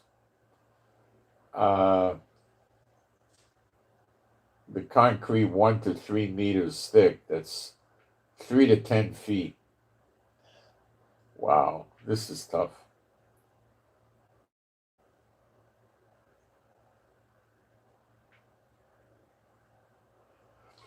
The blast doors, shutters, which are metal, are going out to 1 meter, which is over 3 feet. Reinforced steel, that's, wow, that's tough to get through. the rock is the predominant protector, but there's, doors to enter into this underground facility, and those blast doors are full of heavy concrete and, 1 meter thick steel doors. Because if you blow open the door, if you bomb the door area, you might not stop them from launching, but they can't go in and out. So that facility is dead. It- you know,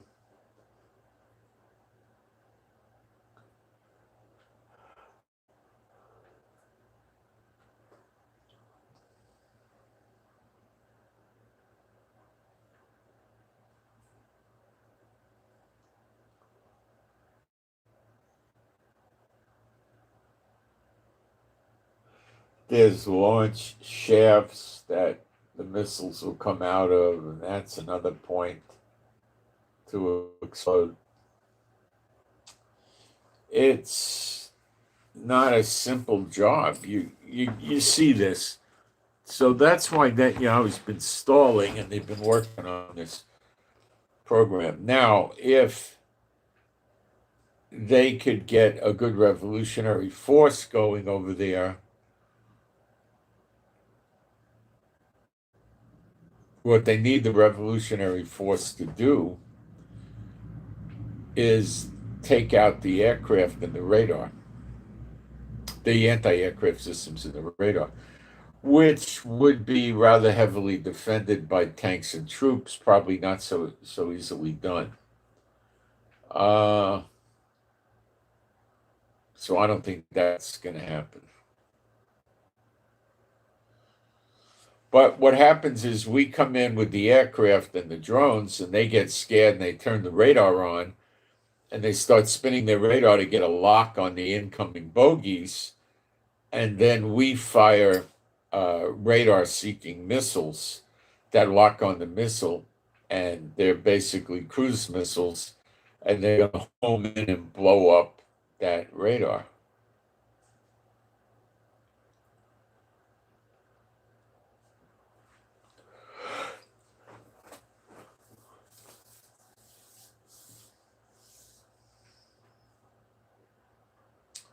So if they use serious bunker buster bombs, 5,000 pounds isn't going to go through 30 feet of rock.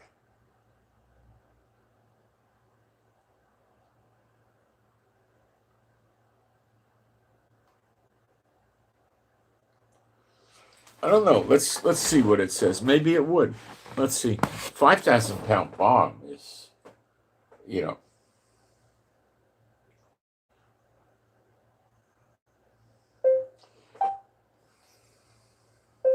what size bomb would it take to penetrate through these rock barriers that Iran uses for its missile cities?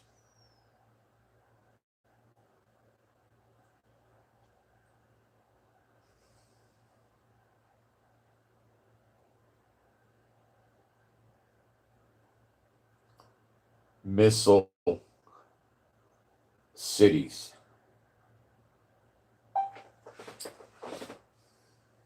It's better to research and we know more about what we're dealing with here.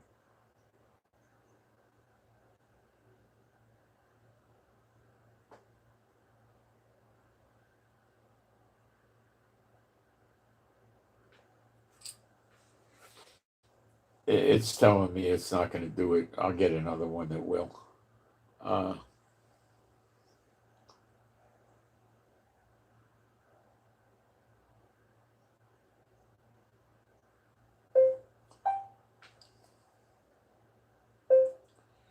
what size bomb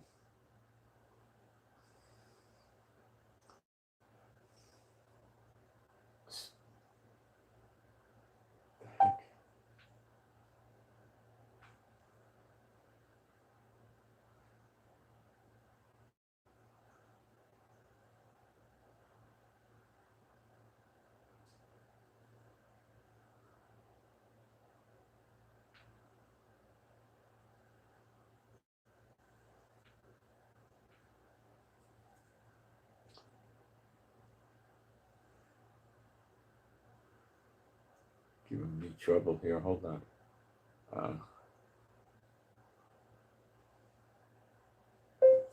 What size bomb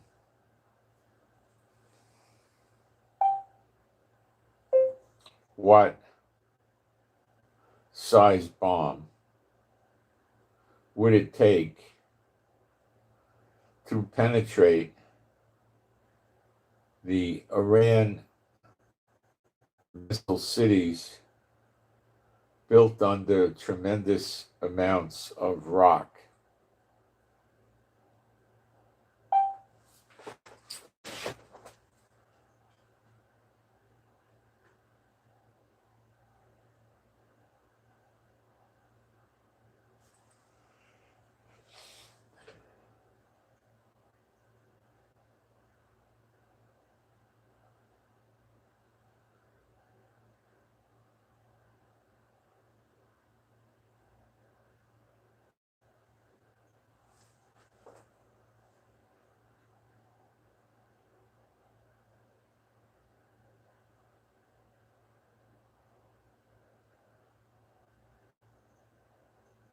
No conventional bomb can reliably penetrate hundreds of meters of solid rock in a single strike. The most capable non-nuclear weapon is the US GBU 57A/B massive ordnance penetrator, the MOP. A 30,000 pound bomb, guided bunker buster. Well,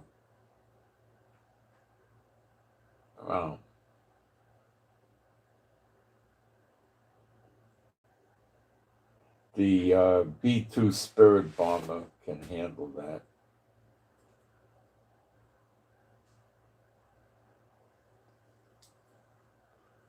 So the really big fortifications are the nuclear facilities. The missiles are not that bad. So I think with 2,000 to 5,000 pound bombs, repeatedly bombing it, you'll get it. I'll be right back in a minute. Trump may have taken a powder on attacking Iran because he realized the bunker busters weren't working a few months ago. So they've been building more and better bunker busters. That's a good point.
I think what the Lord showed me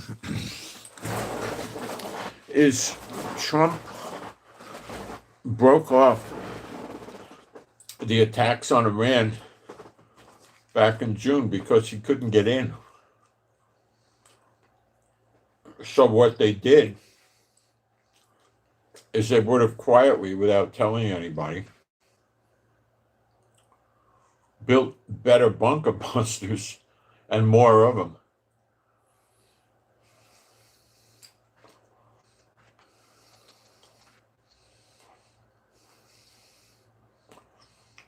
After the 12-day war, every day something was getting bombed and blown up in Iran for weeks and months. So they definitely had an underground, and they definitely had their special forces and intelligence people in Iran, which was horrifically dangerous for them.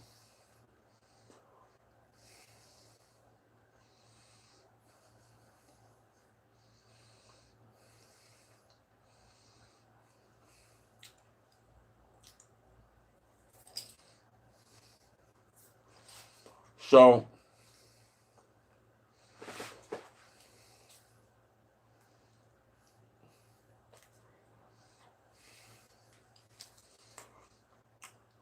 it would make sense that now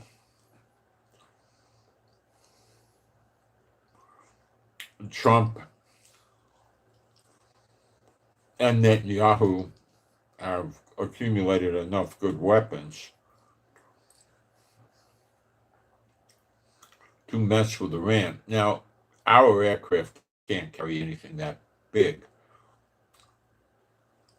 I think our limit is 2,000-pound bombs. So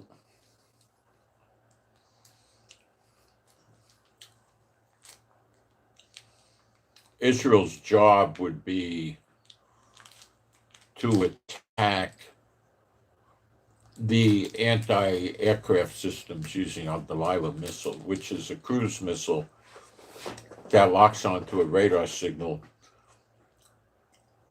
So once the Iranians turn their radar on, the Delilah would lock onto it. Aircraft launched and blow it up. It's a smart missile, not easily taken out.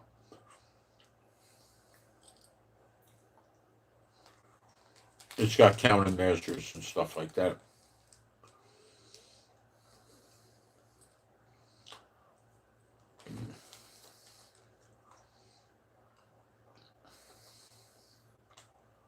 Now, it's not a fast missile because it goes like 550 miles an hour.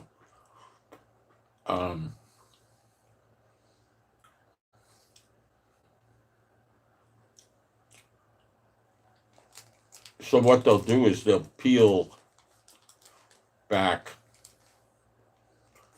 They'll start taking out the border defense systems and then work their way inland, clearing out like a highway in the sky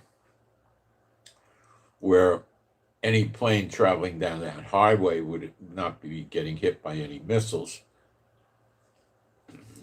Of course, there'd be no missiles anywhere within range that could do it, as far as they know. Now, they could have mobile missiles that are moving around that we don't know about. So it's a dangerous game. But as soon as the mobile missile, anti-missile launcher, as soon as it turns its radar on, bingo. It turns its radar on after a few seconds, there's a missile lock on it.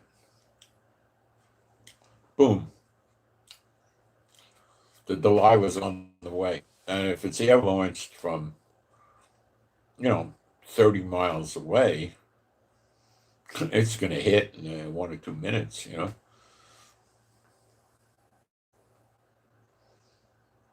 3 minutes, something like that, you know.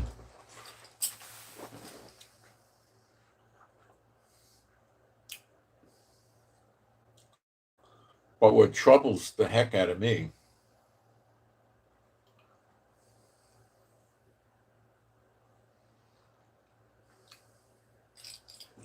is Iran is going to start launching missiles at American installations and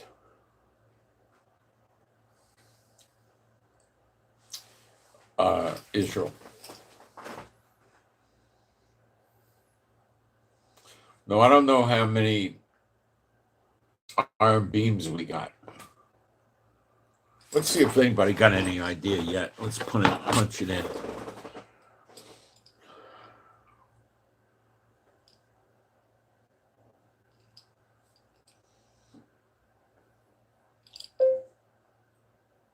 How many iron beam anti-missile systems does Israel have that is operating now? I doubt it knows.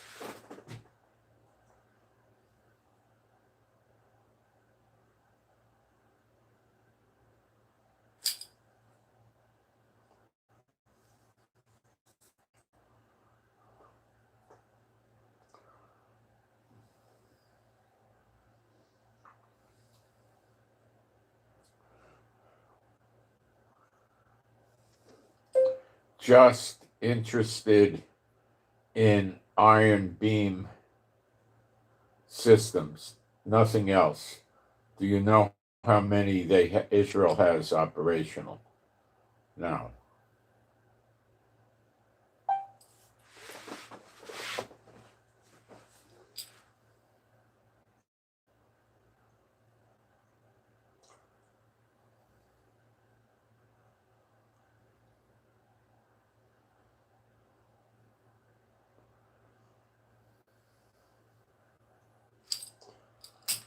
No, it says it just has it has at least one. They don't know yet.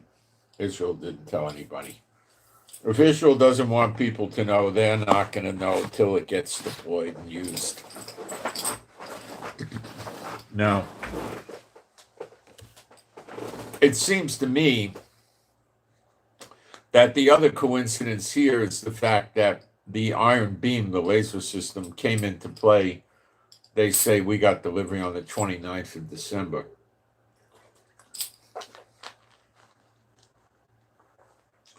That's right about when the protests started.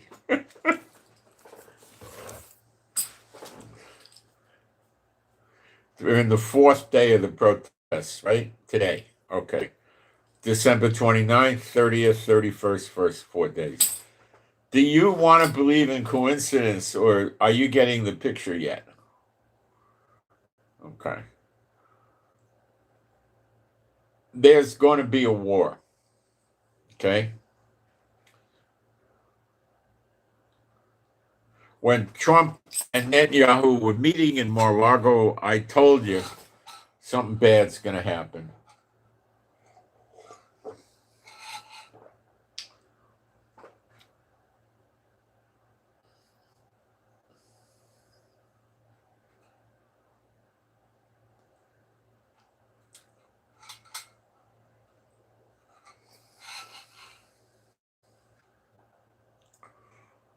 I think Trump realizes that Edom, Yemen is Edom, and Iran, and likely Iraq, got to go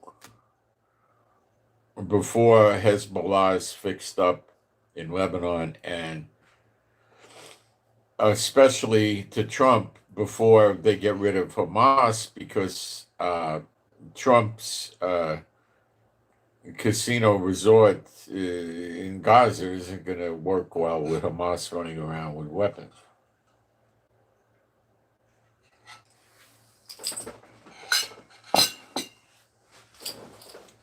Imagine Trump builds himself a nice hotel or his family does, or his friends, or whatever. Let's say his family. A nice hotel, 42 floors, 250 yards from the ocean, right? Um, Beautiful manicured beach, 42 floors high, 30 rooms or 25 rooms on a floor, casinos, gambling, shows, 12 bars, three different swimming pools, a lazy river, water slides, all kinds of shows with headliners, all of this stuff, right? Trump would probably be getting 350 a day for a basic room. Suite would be $15 to $2,000 probably. Uh, a buffet for 40, $50 a person, that kind of thing, right? Um, and you can't have Hamas running around. Hamas could build a few small missiles, get within what 10 minutes of the hotel, and just start firing. And just even with Katyusas or any kind of missiles, you put a few hits into the hotel, the structural integrity is gone. But the big thing are your tourists are gone. You're going to kill tourists? Who's going to come back? He can't have them there. What if they don't have weapons and 200 or 300 of them force their way into Gaza and hit some of these hotels and start throwing the people out of the windows for effect, right? Raping the people, trying to get it on the internet, uh, robbing them, doing all the horrible things to them, shooting up the whole place, killing thousands. It's the end of it. People wouldn't go back to Gaza to a hotel until Israel occupies it.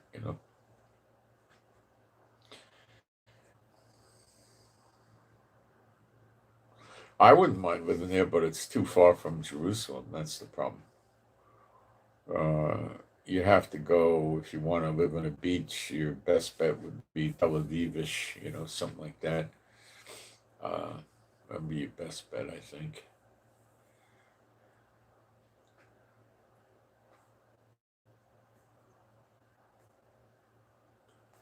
There's too much lining up, guys. This is real. But you got to remember, a lot of it has to do with what Iran does. But you see, Iran's being pushed over the brink, over the edge, because these people are starting to occupy military bases from the IRGC. They've pushed into several, but they haven't held any, I don't think. Um, Remember that a lot of these sites that are trying to scare you for selling you survival equipment or other things are going to exaggerate things. I think they pushed their way or they broke into a governor's office somewhere, but they didn't hold it. They're going to eventually start holding the big military bases in Iran are very heavily fortified for the IRGC. I don't believe they can push into that. In the rural areas where they have a small amount of soldiers, the bases are not very fortified at all, and that's where they can get in. Uh, what it'll take for the IRGC to take the side of the people remains to be seen. Uh, it could be as they see the Ayatollah's people shooting the regular people of Iran, they may see that's very evil and not do it and turn on the Ayatollah. I don't know. Um,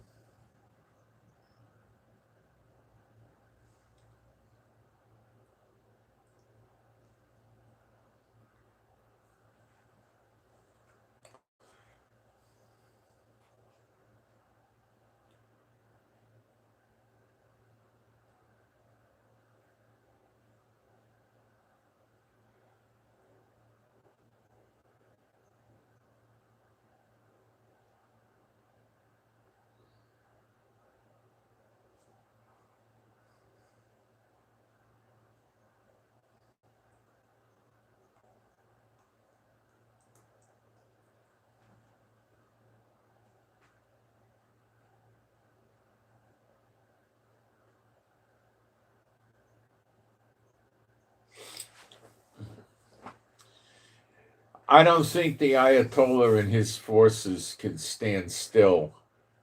And that's evidenced by them shooting with live ammo to people. And that's generally wounding them badly or killing them.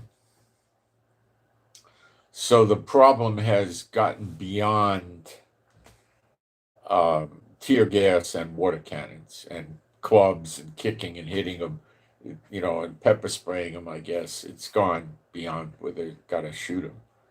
And the protesters have probably been prepared to know that this might happen, and then they might change tactics. See, if they go and they collect 2, 3,000, 4,000 and start protesting, and they shoot 10 or 12 of them, and then the rest run away, that's a dumb game to play. So the next level to take this is to start with what's called espionage and sabotage. You blow stuff up and you burn stuff and you take stuff out. And you could start attacking the IRGC with ambushes. Okay? Like, how does that work? Well, you see 3 or 4 IRGC. See, they will have them only in groups. They won't have them in onesie, twosie. They'll put them in small groups. Or hanging around in a corner, looking at the traffic or something like that. Well, you get together 10 protesters, 10 revolutionaries, and you attack those 3 or 4 simultaneously with machine gun fire. They wouldn't have a chance. You get on 3 sides of them. You can't get on 4 because you'll be shooting each other. You get on 3 sides of them. If you've got sniper rifles, you put 2 or 3 people up on the roof to snipe at them at the same time. And then everybody just opens up on them all at the same time, and you shred them. And you do that every day in different places all the time. And the IRGC is what? Well, they're not going to want to go out and stand on the corners anymore with you. You're going to go back to the Ayatollah's government. You're going to say, "Oh, we're getting picked up. Oh, you get out there and they're not going to go find them." They're not going to give them the right answer. The right answer would be to take sandbags and build a enclave where they could stay in there safely, where they can't get shot. But all that's going to happen when they go on duty is they're going to stand behind the sandbags. They're going to be afraid to walk out and look in cars and check things. They're not going to want to do that. Then comes attacking government facilities that aren't armored. Various offices. I mean, you don't want to get the, there's a lot of things you don't want to waste your time with.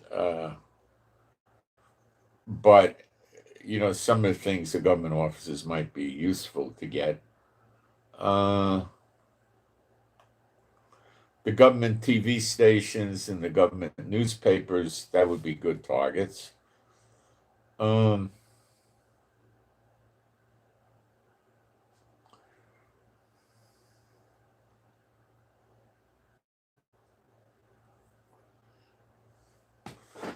If they could get organized enough, they could start blowing bridges and railroads and tunnels.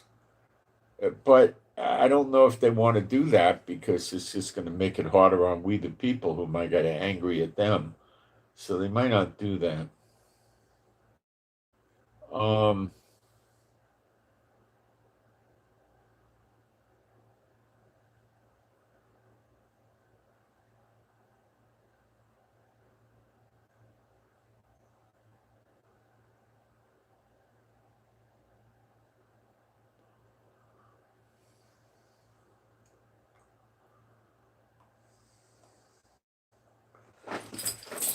So what do we watch for? Well, more of the same. And I think America, Israel, UK, and France, and UAE, and whoever else is in on this, probably Italy and a few other countries, are going to wait and watch for Iran to make a bad move. And Iran's bad move is going to be, I'll give you the variety, killing more and more of the people, and the people are going to start screaming for help. That opens the door against Iran, where they could get in and hurt Iran and come away nice. Um, Iran trying to close the Persian Gulf and tell America and France and the UK that, well, look, we're not opening it up till all the sanctions are removed. I'll give in on the nuclear, I won't do nuclear. You can inspect it, you can blow up the nuclear facilities, I don't care. I'm not giving up the missiles, and I don't need anybody coming to visit me.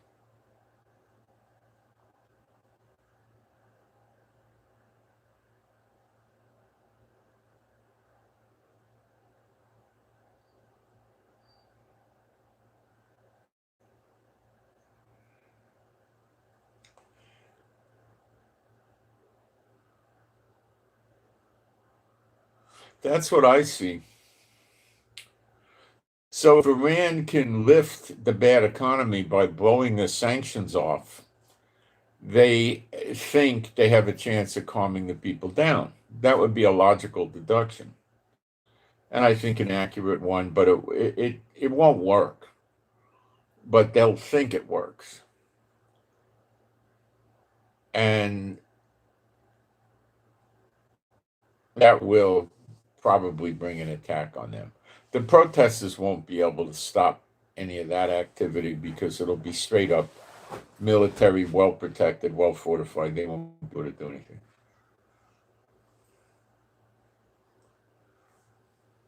So how long will this take?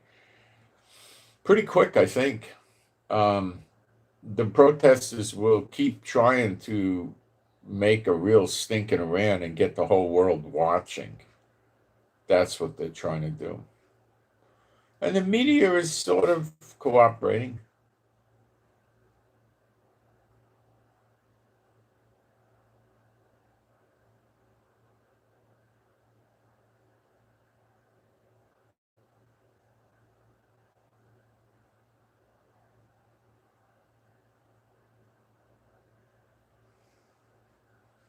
Let me look at the live stream, see if we got questions.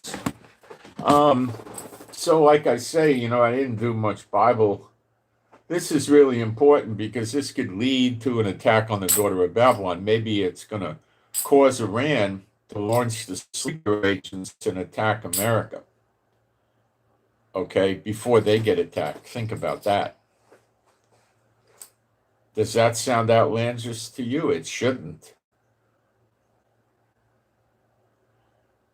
And if they launch sleeper agents, other countries may sympathize and launch some of their sleeper agents. Like who? Like, oh, let's see, Venezuela?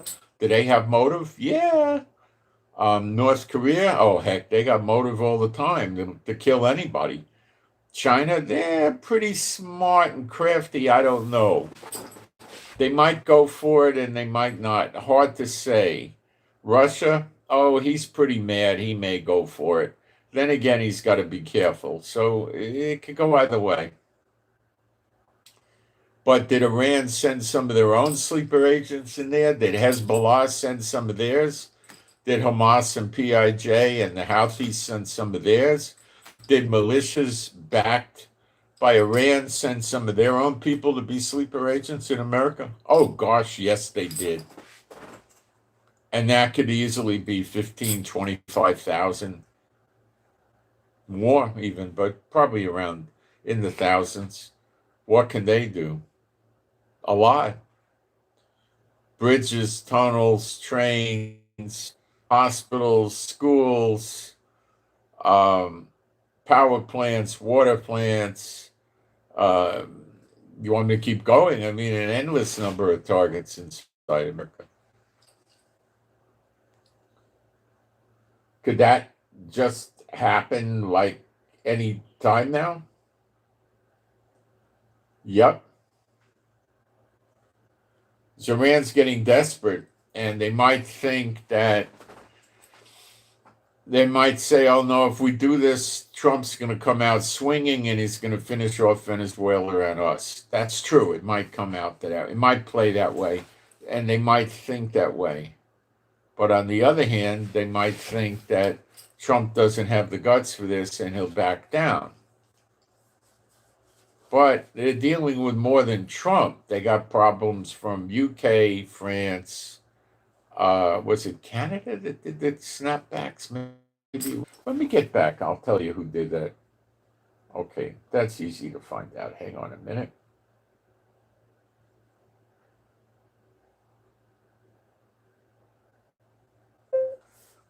What were the three countries that got the snapback sanctions put on Iran recently?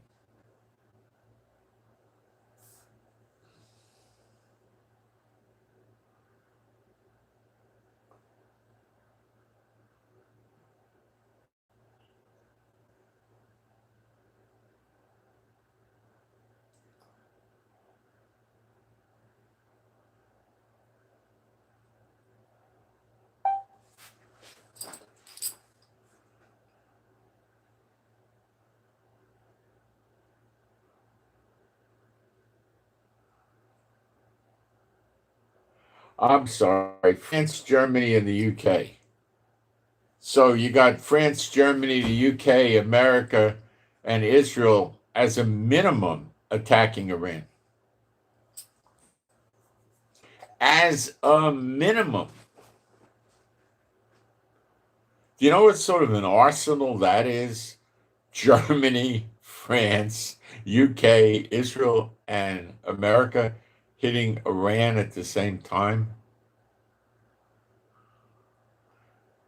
Oh my gosh. Now, you can't tell from the scriptures if Iran goes before the daughter of Babylon goes. We don't know. It could be America knocking off Iran gets the other Muslim nations, and it appears that the Muslim nations are to a good extent involved in attacking America by the way they destroy the idols and kill the children and the women, and that's only not interested in the money. That's the Muslims. So I can't tell you for sure from the scriptures which one goes first. It doesn't tell us.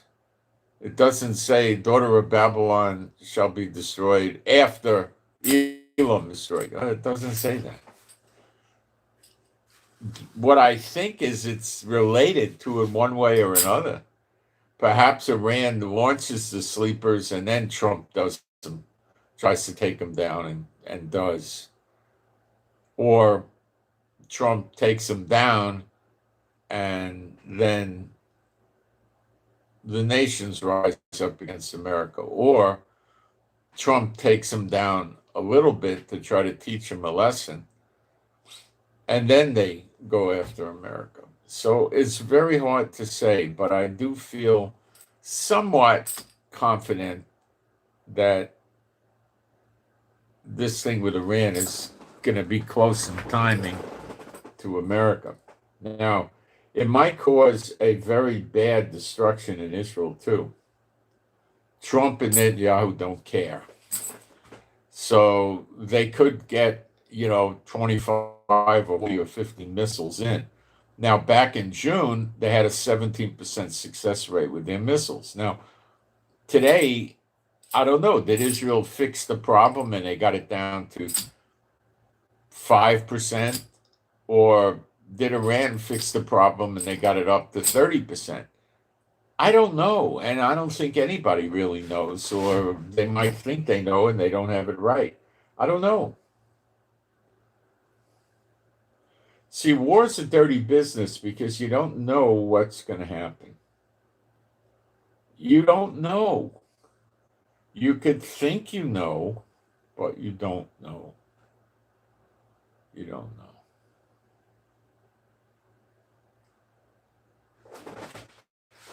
You just don't know. All right, let's see what's going on in the live stream.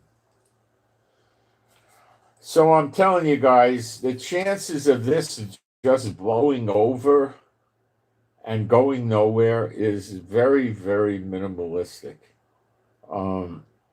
The European countries that have gotten threatened by Iran are not likely to take that lightly. They're not, I'm not talking about their, what I'm trying to say is they're afraid that Iran's going to go come after them again and again and again. They're scared of Iran.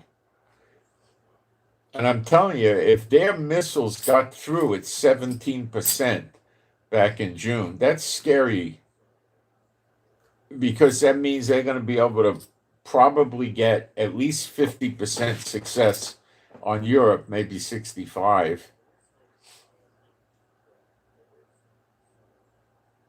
Be devastating. And the Arab states, they'll hit the refineries. Kuwait's an easy shot, as is Bahrain, as is Qatar, as is the UAE. Okay? And Saudi Arabia is an easy shot for the Houthis in Yemen.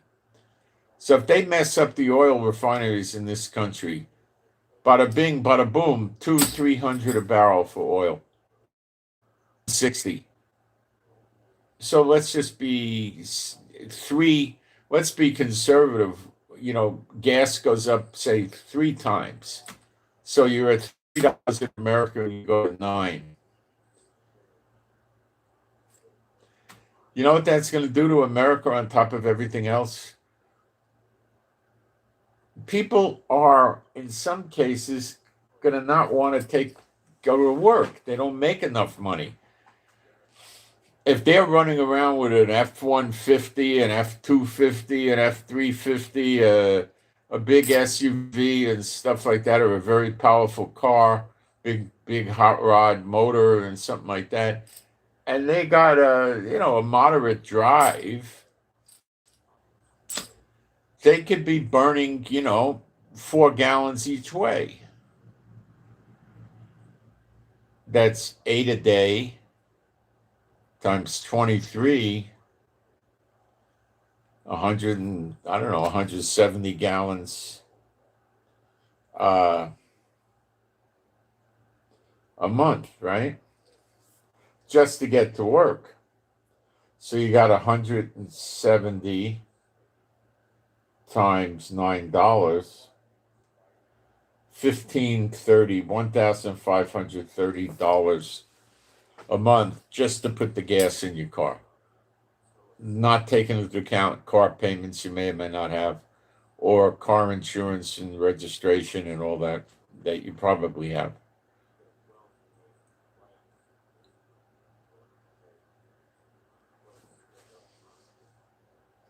If it goes higher, it might not be 9, it may be $15 a gallon. I'd say at $12 a gallon. No, but quite a few people are not going to go to work. People that are making $140,000 a year, they're going to still go to work. Okay? They say, oh, gas went up. They'll go to work.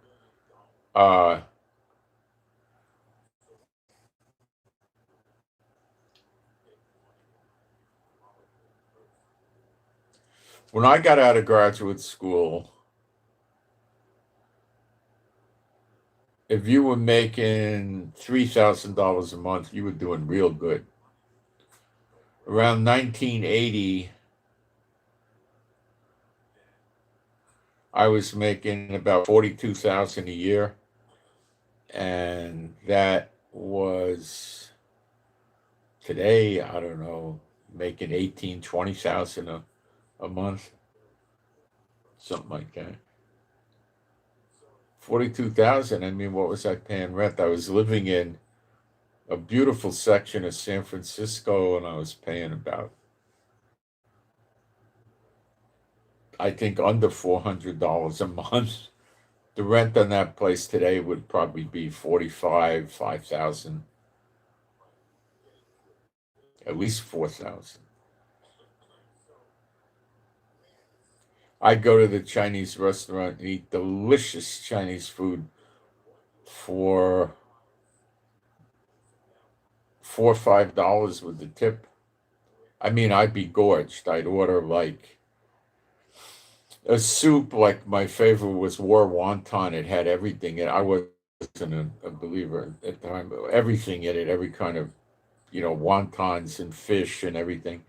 And then I'd have chow fun, chow mein, chop suey, or rice with meat in it, and two big bowls. I was quite athletic, and I used to run a lot and stuff. It burn off, and I think it was about $4 or $5 to eat a meal there, and it was fresh, it was delicious, it was good. I don't know what it'd be today, 20, I don't know. Huge portions, huge. I used to eat like crazy. You know, when I used to run, I'd run around. When I was a runner, my waist would be 32, maybe 33.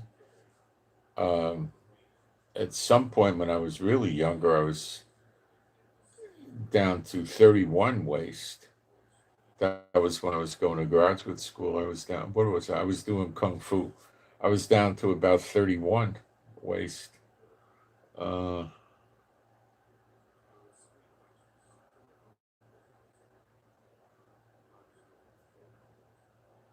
in the 80s, I was running a lot, and boy, it's so easy to keep your weight down. When you run, in my experience when I was young, if I ran 3 miles, 8-minute miles, 24 minutes, or 4 miles, 9 minutes a mile, you could just about, I mean, literally eat anything. You know, when I was younger, doing living out at the ocean in San Francisco, I was running 3 minute. I was running 3 8-minute miles, 24 minutes, and I used to get hungry in the evening. I'd go to the grocery store, which was about 100 yards away, and it was cold out there. And I used to just put on I'd go in my t-shirt and jeans, and I would jog to the grocery store, and I would buy. They had this great French or Italian bread, the long stick. It's about like this. It was fantastic, and I'd buy a fresh one of those. The guy was open late at night and he had fresh ones. And I'd grab one. I don't know what it cost, 30, 40, 50 cents, something. Oh, maybe 69. It might have been more. And I would jog back to the house, and then I'd put butter on it and eat it. And that was just to keep my weight up. I'd start falling out of my clothes if I didn't eat like that. And then you could eat a lot of pasta, eat a lot of Chinese food. What else could you eat? I never went for ice cream that much. A friend of mine used to work out like that, and he'd sit down and eat a whole container of Haagen-Dazs. But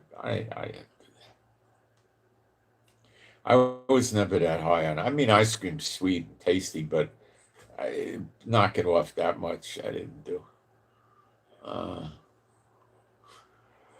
I'd go for pizza, and I'd eat, maybe 4 slices or something like that, uh, with all the junk on it. We used to get, what did we used to get on the pizza? You'd get, they'd put a lot of cheese on. You didn't have to get extra cheese. And then what would we used to order? Mm, mushrooms were good. Pepperoni, we'd order. Uh, ham, not really. They had pork, little round things of pork. They had hamburger, pepperoni, salami. I don't know. We'd order usually two meats, maybe a hamburger, a mushrooms or something, or anchovies. Most of the friends of mine wouldn't eat anchovies, though I would, but they wouldn't. Um, chicken, I don't think they put on it. Uh, garlic you could get. So, I'd sit there and knock off a lot of pizza. I mean, just didn't get fat. You could almost do that lifting weights, but not exactly. You can get pretty far lifting weights, but you got to really lift. If you just go to the gym and you use the machines to tone yourself, like I used to do, I didn't want to get big. I was afraid of getting big. I liked being strong, but I didn't like big. Um, it gets in the way of martial arts. It messes. And I did that, and it would help a lot with the weight, but nothing like running. You know. Now, if you really lift the weights or the machines, the right machines with heavy weights, I mean, you really would have to put heavy weights in. Then it's you get the weight off. You know, if you're talking an hour and a half, 2 hours at the gym, like 4 times a week or something like that, and you're pushing heavy weights, lots, to point of failure and stuff like that. Yeah, you don't have to worry. But most people won't push heavy weights. Heavy weights means before you get to the 12th repetition, you give out. you know, and the best way to do that is one day work upper body, the next day work lower body. Other people do it where you just work the whole body and then take a day off, but uh, I don't know. It depends on your goals. Okay, so guys, the reason I brought this up today is it looks like something's got to give. It can't just stay this way. It's too critical for Iran. Now, Israel and the United States and Germany and UK and France and um, they were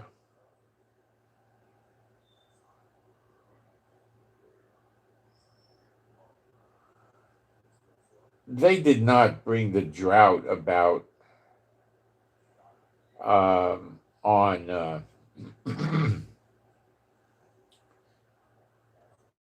on Iran and Iraq. They don't have any capability for that. God did that. All right, I'll read you the scriptures. So we go into Jeremiah 49, which is just in front of Jeremiah 50 and 51, the destruction of the daughter of Babylon, which most people have years ago figured out is America, but some people still refuse to believe it. I'll read the whole chapter. Well, what did I wind up in 50? Let's get here. We are in 49. Concerning verse 1, Jeremiah 49, verse 1, concerning the Ammonites. Now, Ammon, or the Ammonites, they live in Ammon, is northern Jordan. It's the capital of Jordan. Jordan is two countries. Ammon, the north, center and south of Jordan is Moab, and Moab goes kaput. Okay? But the Ammonites submit to the Israelites and get along, and they get blessed, and things go well. Give me a minute, I'll be right back, and we'll get into this. So the Ammonite thing is, they become friends with us.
Now, remember, guys, you don't know when the day of vengeance is going to come. You don't know. Okay? I don't know. You don't know. We don't know. We're only going to know the seasons. Therefore, because I believe the appearing of the sign of the Son of Man in the clouds, seated at the right hand of power, which is Jehovah, is going to happen on the day of vengeance. Therefore, behold, day of vengeance is like the shifting. It's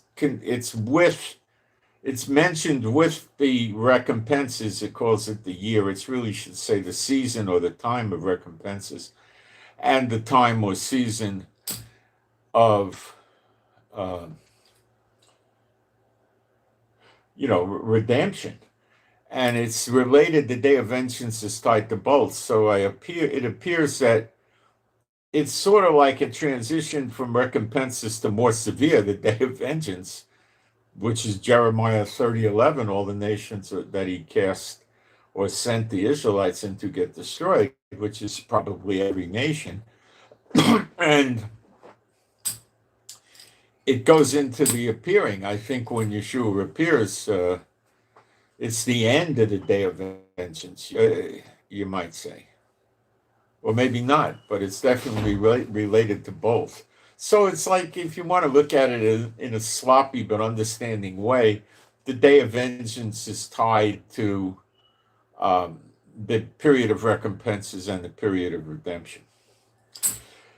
Verse 2, therefore, behold, the days come, saith Jehovah, that I will cause an alarm of war to be heard in Rabbah of the Ammonites, North Jordan, you could say, and shall be a desolate heap, and her daughters shall be burned with fire. There shall Israel be heir, H-E-I-R, or inheritance heir, right? Unto them that were his heirs, saith Jehovah. So what he's saying is, we're heir, H-E-R, to the land. That's our land. Okay. They're just making believe it's theirs, like all the other Muslim states in the Middle East, right? Verse 3. How, O Heshbon, for AI, that's not artificial intelligence, that's a place. For AI is spoiled, cry, you daughters of Rabbah, gird you with sackcloth, that's mourning. Lament, that could be, not literal or literal, I don't know. Lament, and probably literal, and run to and fro by the hedges, for their king shall go into captivity. That means he's got to leave the country. And his priests, his evil demonic priests, and his princes together. The rich, the wealthy, they got to get out of town. They got to leave. Wherefore, glorious thou in the valleys, thy flowing valley, O backsliding daughter, that trusteth in her treasures,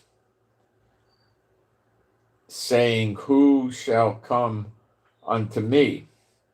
Behold, I will bring a fear upon thee, saith Adonai Jehovah, of hosts, of armies. They say hosts, they should say God's armies or armies, okay?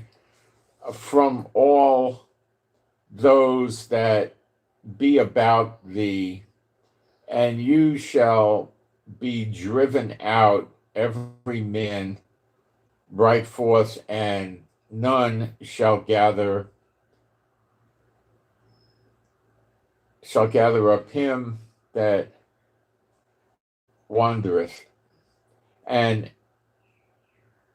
afterward I will bring again the kept. Where did this thing go? Oh, it shifted on me. It's stinking iPad. It's junk. All right, I was around verse 4 or something.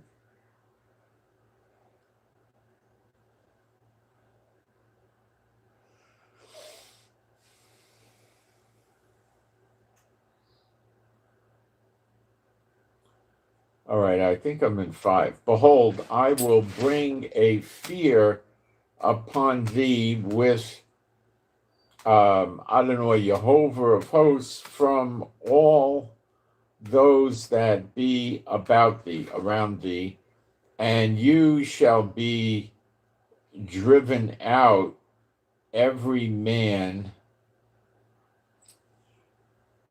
right forth, and none shall gather up him that wandereth. And afterward I will bring again the captivity of the children of Ammon, saith Jehovah. So they seem to make it over in the longer run, I guess. Concerning Edom, now that's Yemen. You got to understand, Edom is Yemen. Thus saith Jehovah of hosts, of armies. It should say armies. Okay. Is wisdom no more in Taman? Taman is where in Hebrew means the south. It's Edom. I mean, that's the south is south going to be over there, right? So it's Edom. No more in, okay, so what is wisdom no more in Taman? Is counsel perished from the prudent? Is there wisdom? Is there wisdom? Well, that's how Yemen behaves today, wouldn't you think? Starts up with America, UK, the whole world interdicting ships. I mean, they're out of their minds, right? Verse 8. Flee you, turn back, dwell deep, O inhabitants of Dedan. That's Saudi Arabia. For I will bring the calamity of Esau upon him, the time that I will visit him. Well, Saudi Arabia is just a mean, evil, rotten, stinking country, and it's run by dogs and pigs, basically the horrible people. No offense, girls. I don't want the dogs to think I offended them. Okay. And if grape gatherers come to thee, would they not leave some gleaning grapes? Thieves by night, they will destroy till they have enough. But they don't take everything, okay? But I have made Esau bare. I have uncovered his secret places. Well, that'll be very embarrassing for people that physiologically have one sex, but clothing-wise dress as another sex. They'll be rather embarrassed, and I believe that's what that's talking about. Yesterday, or the day before, 2 transsexuals from Israel went to the UAE, and they were stopped at the airport because their passports said they were one sex and their appearance was another. So the people at the airport in the UAE, it's a high security area for them. A lot of tension in the Middle East. They didn't know what was going on. They said, what is this? These guys, they're saying they're one sex on their passport and they're operating as, we don't know what's going on. Let's x-ray them. Said put them in the booth to x-ray them, and they saw the genitalia was, uh, you know, matching what the passport said, but their appearance wasn't. So they sent them out. They didn't let them in. So this is going to cause, watch, if this happens again and again in different countries, which it likely will, they're going to start issuing passports without a sex on it. And then some countries will say, well, we don't accept passports without a sex on it. I don't know. Okay, maybe not. But that did just happen. So, okay, but I have made Esau bare. I have uncovered his secret places. So you might find out that the royal family, the kings are really queens and the queens are kings. And, okay. And he shall not be able, that's written here in the Bible. So,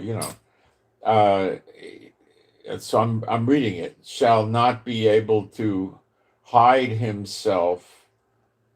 His seed is spoiled, and his brethren and his neighbors, and he is not. In other words, down the road, adios, cut off, dead. Leave thy fatherless children, I will preserve them alive. And let thy widows trust in me. That's interesting. For thus saith the Lord, behold, they whose judgment was not to drink of the cup, in other words, they don't want to drink the cup of the wrath of the Lord, have assuredly drunken. And art thou he that shall altogether go unpunished? Thou shalt not go unpunished, but thou shalt surely drink of the cup of the wrath of the Lord. It's referencing, I believe. I'm in verse 13. For Jeremiah 49:13. For I have sworn by myself. That's the highest he could swear by. Right? He's Jehovah. Saith Jehovah, that Bozrah shall become a desolation, a reproach, a waste, and a curse, and all the cities thereof shall be perpetual wastes. So Bozrah is, I believe, Jordan. Let me check. No, it's in Edom. Sorry, it's Edom. Apologize. So Edom is, all the cities thereof shall be perpetual waste. See, Yemen gets destroyed so bad, it's like daughter of Babylon. Nobody ever lives there anymore. So while it might be in the land that God gave to us by covenant in Genesis 15, we don't live there. Okay. I have heard a rumor from Jehovah, and an ambassador is sent unto the heathen, the Goyim, saying, gather you together and come against her and rise up to the battle. For lo, I will make thee small among the heathen and despised among men. Thy terribleness hath deceived thee, and the pride of thine heart, O thou that dwellest in the clefts of the rock, that holdest the height of the hill. Though thou shouldst make thy nest as high as the eagle, I will bring thee down from thence, saith the Lord. Also, Edom shall be a desolation, every one that goeth by it shall be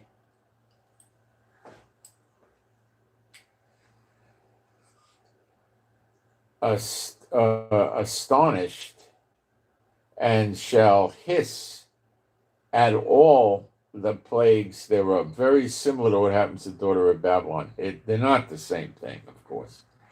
As in the punishment's very similar, but they're not the same. As in the doesn't say that the Israelites are going to be leaving Edom. Now, the small amount of Israelites that were there left in like emergency airlifts. Oh, I don't know, 50 years ago, 60, a long time ago.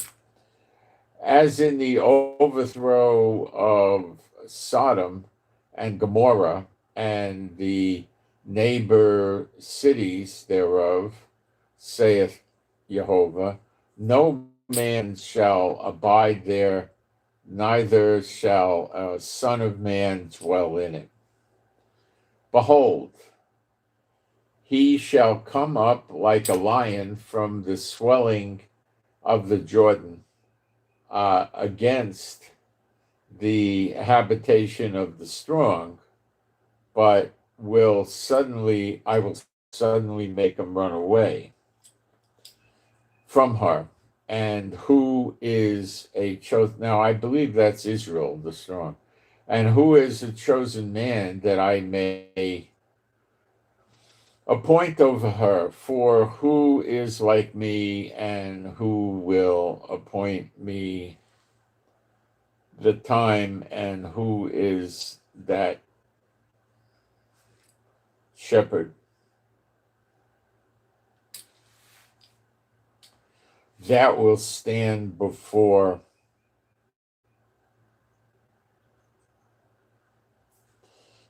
thing jumped on me again. I get sick of this thing.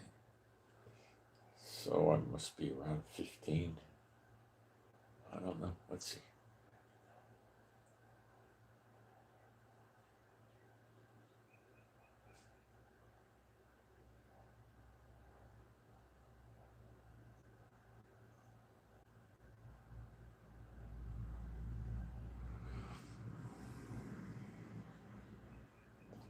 Who is the chosen man that I may appoint over her? For who is like me, and who will appoint me the time, and who is that shepherd that will stand before me? It's either Yeshua or Enoch and Elijah, the two witnesses. That's the best I can do on that one. Likely Yeshua, but could be the others. Okay, but again, likely Yeshua. Therefore,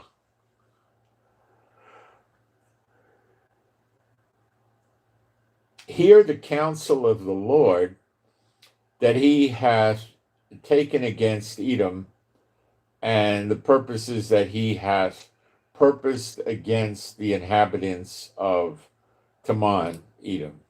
Surely the feast of the flock shall draw them out, but surely he shall make their habitation desolate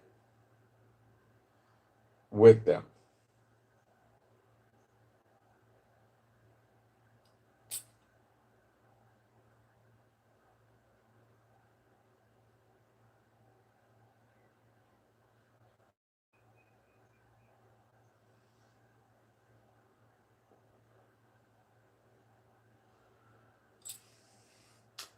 The earth is moved at the noise of their fall, at the cry, the noise thereof was heard in the Red Sea. That's Edom, Red Sea. Daughter of Babylon is not on the Red Sea. They're like, 5,000-6,000 miles away from the Red Sea, okay? Just don't let that get to you. Okay. So this is the end of Yemen. Now, this is likely and probably going to happen at or around the same time as Iran goes. Okay. It would be prudent for America and Israel to work out getting rid of Iran uh, before they clean out Hamas, so they don't have Edom or Yemen fighting back at them, and it's just easier and cleaner and cooler to do it that way. I think cooler, less heat. Behold, he shall come up and fly as the eagle, and spreadeth his wings over Bozrah, and at that day shall the heart of the mighty men of Edom be as the heart of women that in her pangs. So a woman giving birth, screaming, ah, I've never given birth. I imagine it's no fun, but I don't know how to. I'm just trying to convey the concept, not mock women or anything. Okay. Concerning Damascus, that's Syria. Damascus shall be a ruinous heap, right? Okay. Hamat is confounded, and Arpad, for they have heard evil tidings. They are faint-hearted.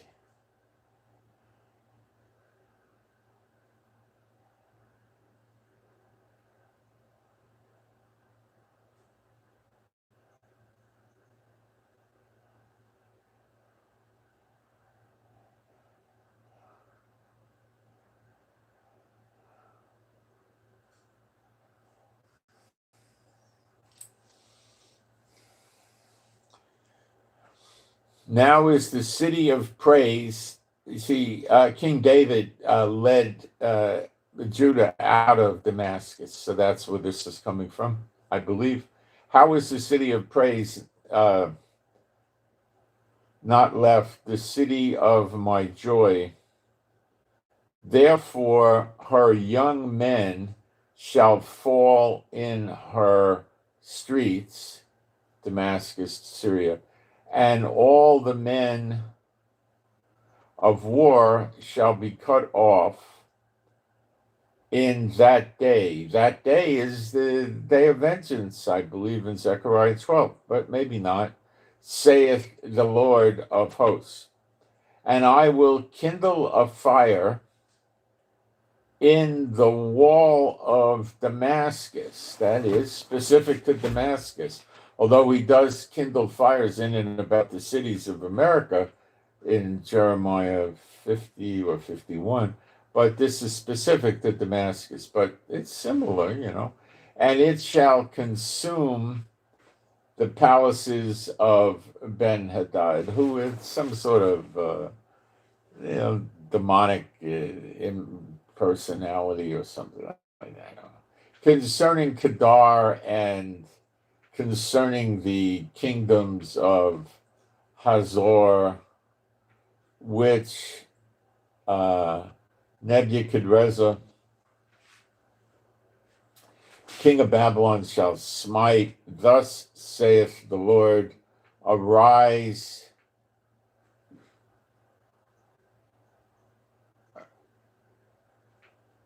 Wait a minute, where was I? Stupid thing jumps on me. Kindle of fire. Concerning Kedar and concerning the kingdoms of Hazor, which Nebuchadrezzar, king of Babylon, shall smite. Thus saith the Lord, arise, you go up unto Kedar and spoil the men of the east.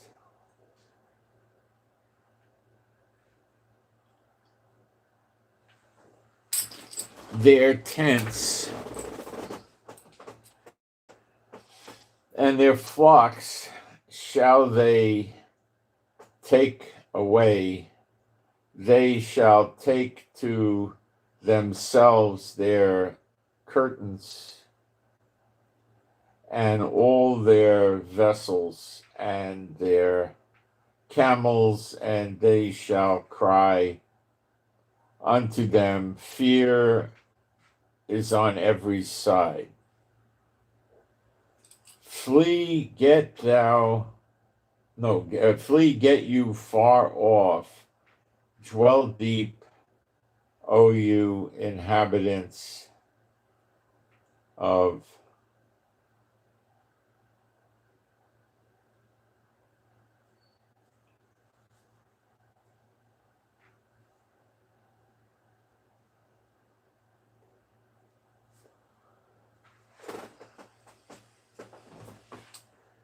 fear is on every side. Verse 30, flee, get you far off, dwell deep, O you inhabitants of Hazor, saith Jehovah, for Nebuchadnezzar, king of Babylon, hath taken counsel against you and hath conceived a purpose against you. Now, there's in Jeremiah 50:51, there's a phrase that says, this Nebuchadnezzar.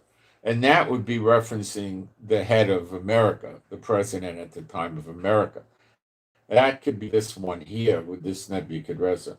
So this sounds like it's a throwback many thousands of years ago, but it can be the current leader of the daughter of Babylon, this Nebuchadnezzar. So you got to be aware of that, which most people are not.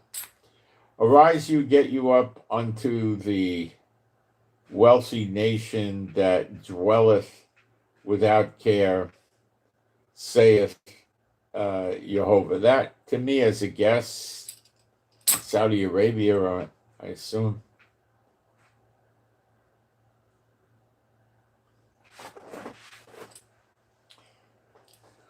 Which have neither gates nor bars, which dwell alone. Now, I need to remind you that this is going back to talking about Iran. Iran may, which is going to be Elam here in a minute, may attack the American bases and the oil-rich countries in the region: Kuwait, Bahrain, Qatar, UAE, Saudi Arabia, could be Jordan, and their camels shall be a booty.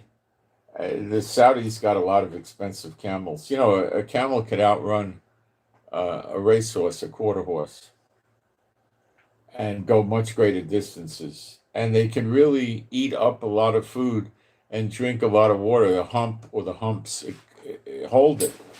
And they could go a long time without drinking water. And they need a lot of water. They can hold a lot of. So you could take them through the desert for 10 days or 15 days, and they just hold on their water. And you've got to carry a lot of water for yourself to go 2 weeks in the desert. But that you wouldn't have to carry for them. Or if you're going to take a horse or a donkey or a mule or something like that, you'd have to bring tons of water for them. So it's got advantages. Also, they could stock up on food too and make it.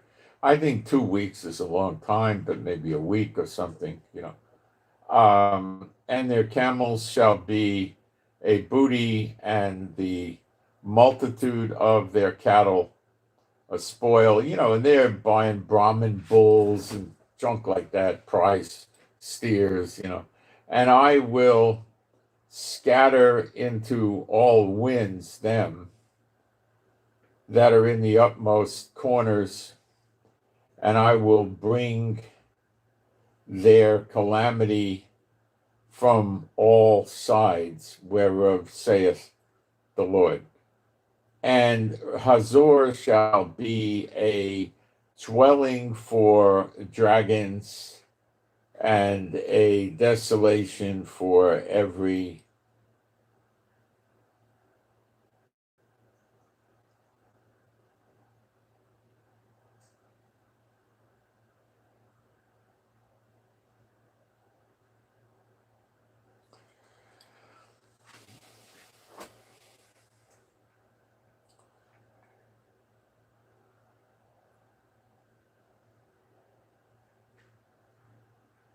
And Hazor shall be a dwelling for dragons and a desolation for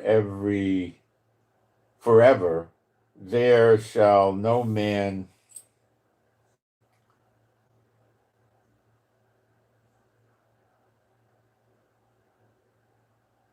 Where did this thing? It keeps jumping.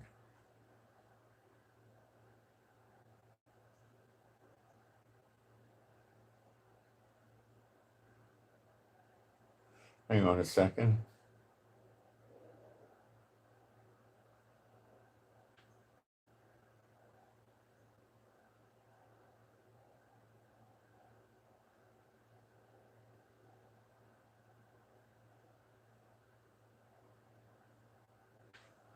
So Hazor seems to be up in Lebanon, but it is also a Arabia Hazor.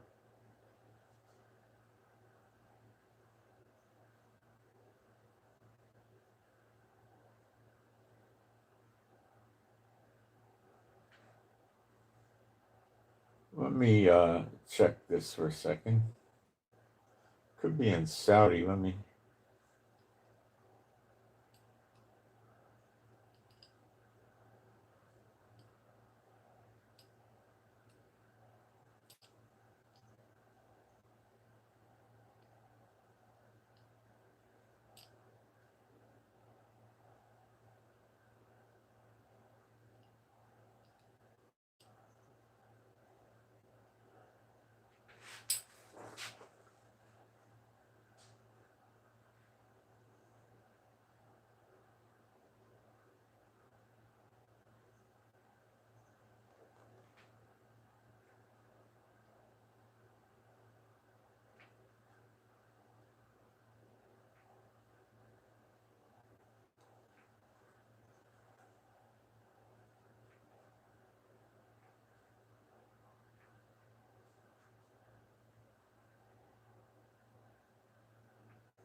Well, I don't know exactly where it is. They're saying it's in the Galilee, but I doubt that.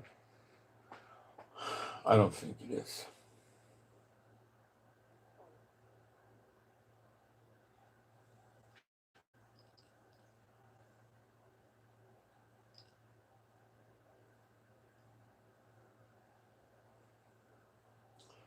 A lot of people think there's a Hazor in Arabia, but some skeptics say there isn't. And Hazor shall be a dwelling for dragons and a desolation forever. See, it can't be this way and be in Israel and the Galilee because it's going to be restored Israel. The tribes, it's Naphtali lives there. It's still silly to say that.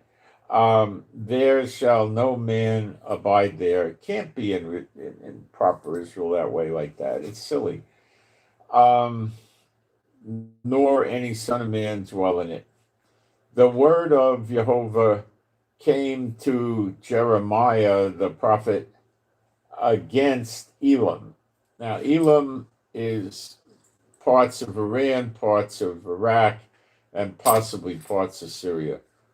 Okay, so I would say it's reasonably safe to call it Iraq and Iran, and maybe a small portion of Syria. I don't know that. There's discrepancies amongst the historians about this.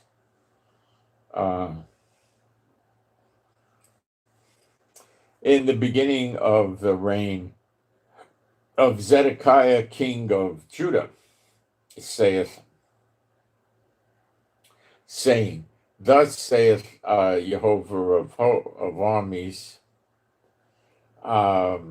behold, I will break the bow of Elam. Now, what is a bow? You hold the bow and you load an arrow in it, and you launch the arrow through using the bow, right? So, is a missile an arrow? It is. There's no difference.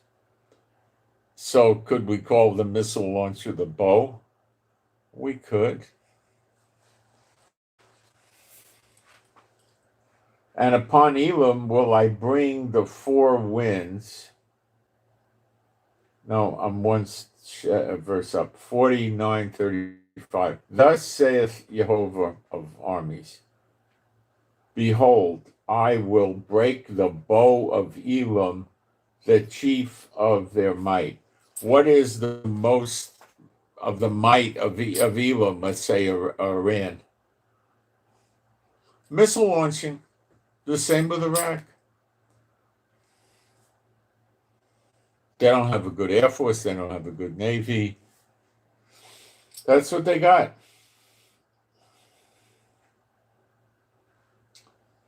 And upon it, so the missile launcher is the bow. Now, it doesn't matter how many missiles you have. What matters is how many missile launches you have.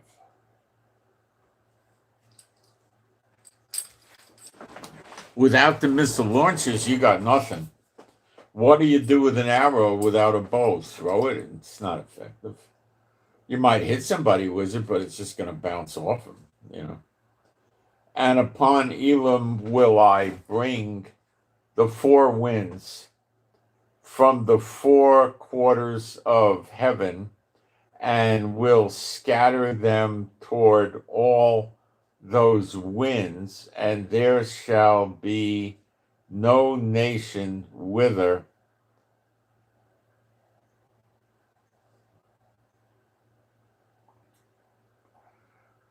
the outcasts of Elam shall not come. So they wind up going to every nation there is. For I will cause Elam to be dismayed, spirit broken, before their enemies, in the plural. That's more than one. And before them that seek their life.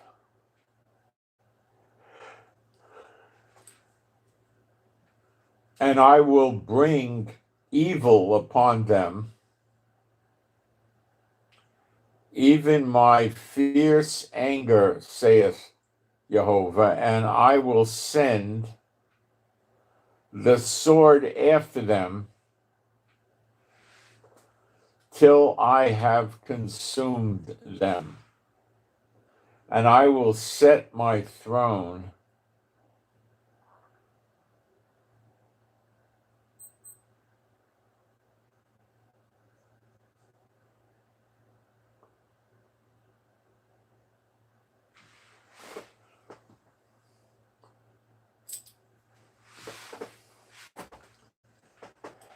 when he says he'll set his throne there, he's not going to put a throne in Iran. What he's going to rule from there.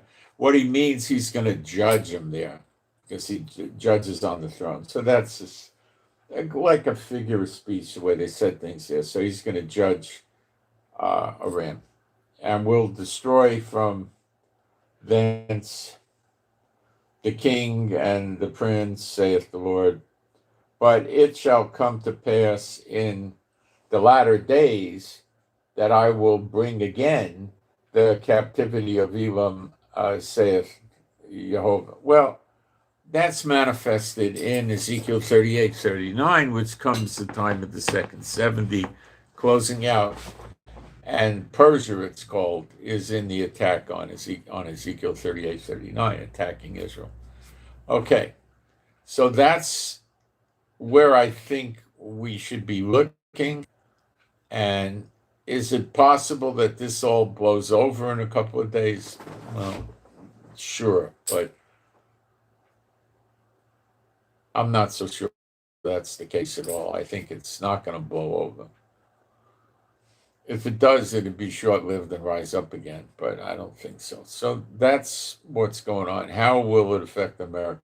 I'm not sure yet. Uh,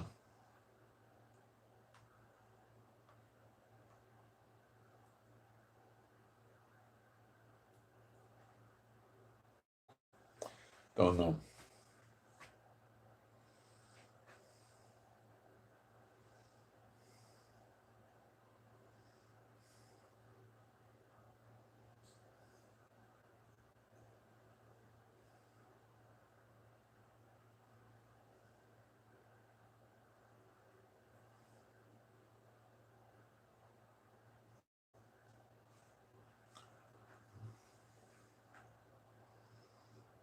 That's about it.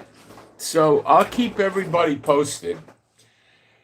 And it's getting to be critical mass, let's call it, over here, because Iran got to make a move. They got to start killing their own people, which could cause great blowback against them.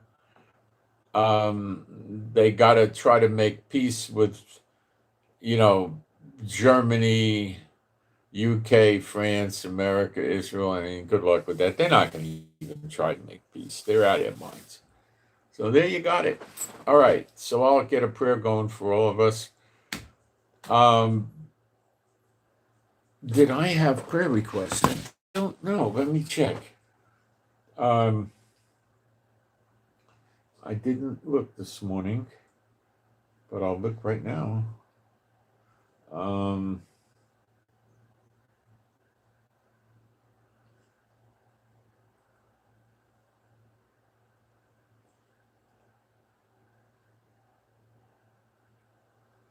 No.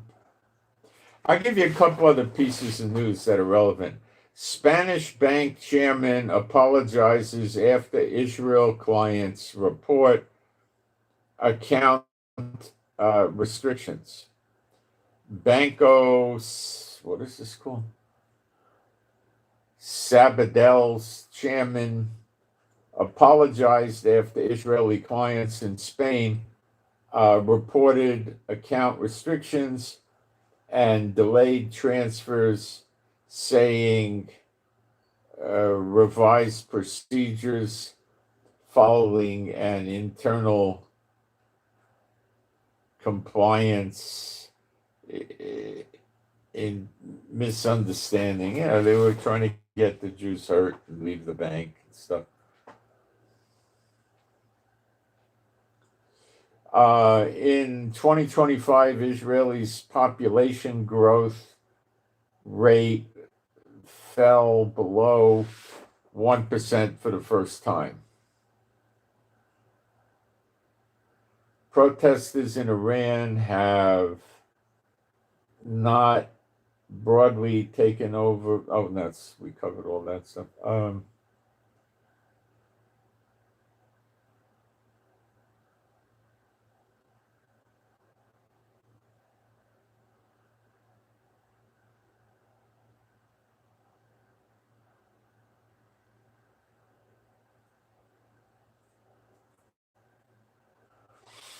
People are saying because Israel recognized Somaliland as a independent country breaking off from Somalia. They caused a UN Security Council emergency meeting, which is insane. The rumors are flying that Somaliland said they would take in all the Gazans that want to go there or get sent there or whatever. And that's probably why the UN went nuts. But they're not talking about it in the media, but I'm pretty sure that's what's going on. The CME, Chicago Mercantile Exchange, has increased the margins on precious metals. Specifically, we're talking about gold and silver.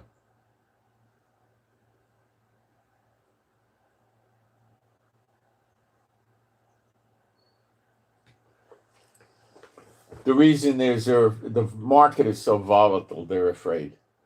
So in 3 days, they increased the margin twice.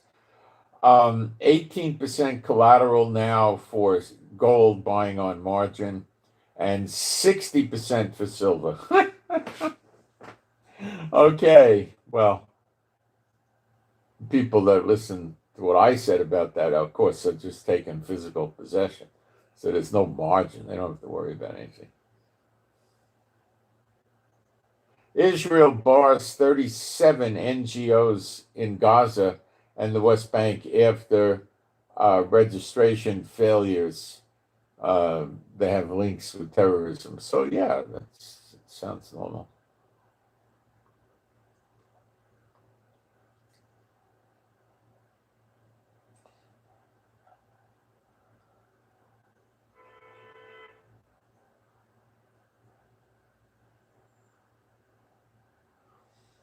I told you this, two Israeli transgender women. They were detained for hours at Dubai airport, subjected to invasive screening and denied entry because their physical anatomy did not match passport records describing, which would be gender. They were describing humiliation, mockery, and confiscation of confiscated passports. They didn't understand why they could be one sex and have a passport with another sex on it. So they were considering it a fraudulent passport. Great blow to the liars. They will start issuing passports without the sex or the gender on it. And the issue there is going to be in the early days of it. The only people that are going to run down getting such a passport are these that, so they're going to look very high profile.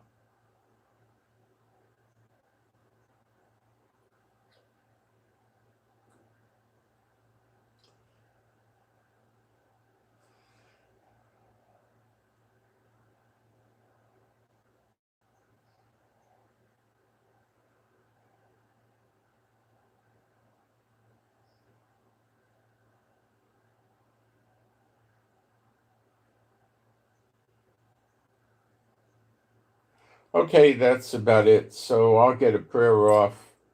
Um, My Heavenly Father, Jehovah, I pray for all the true believers and their households, and me and my wife.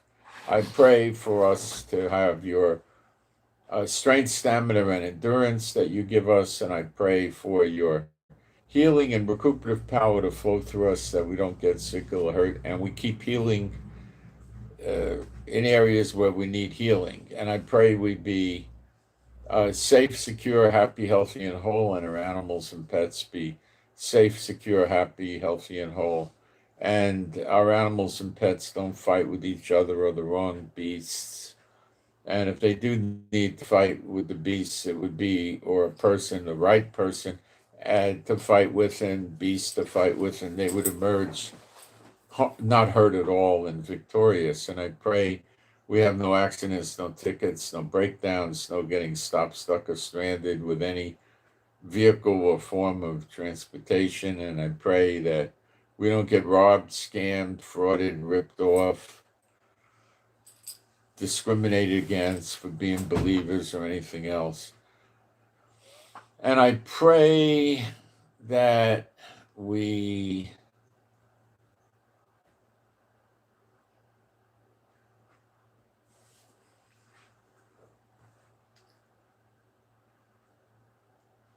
know the scriptures better. I pray I could do better videos and live streams. I pray that we have adequate customers and clients for our businesses, and those of us that need jobs get jobs. And I pray we all have adequate finances and then some.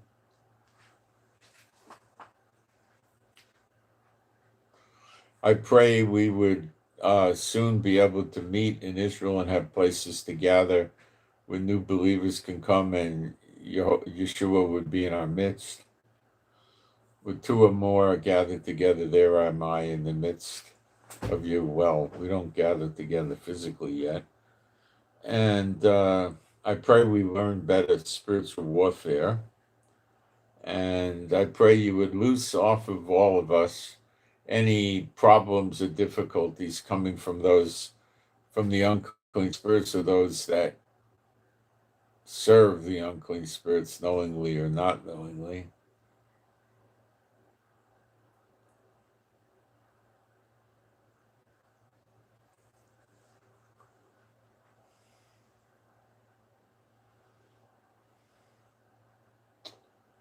Um,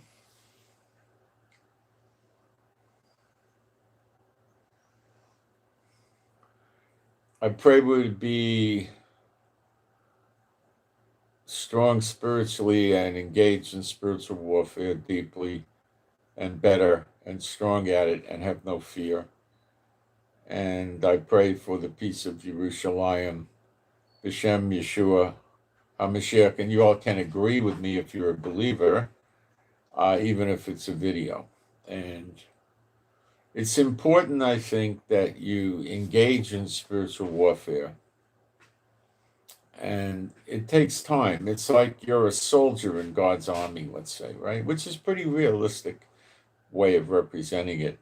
And when you get into spiritual warfare, you're getting into combat. And like a soldier, when you get into combat the first few times, you could tend to just hide, or you might just pop up and shoot and then hide, or you don't know what to do, and you could be in sort of confusion and bewilderment. But after you've been in a bunch of battles, you don't even beat an eye getting back into the fight.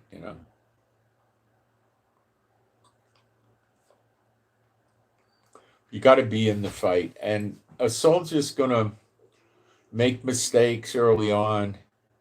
He might get wounded. He recovers, he gets back into the fight. It's like with riding motorcycles. You fall off the motorcycle. What do? You get back on and ride. I fell once a million years ago.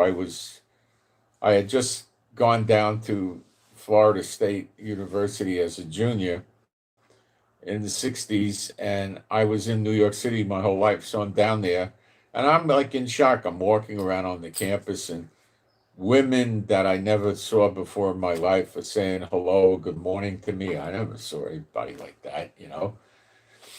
If you knew somebody, they would say hello to you. In my apartment building, you'd get in the elevator, and other people would be in the elevator in the building. You knew they lived there for years and years, and you never spoke to them, and they would never talk to you. You just stand there. Other people that are friendly with you, you would talk to in the building, and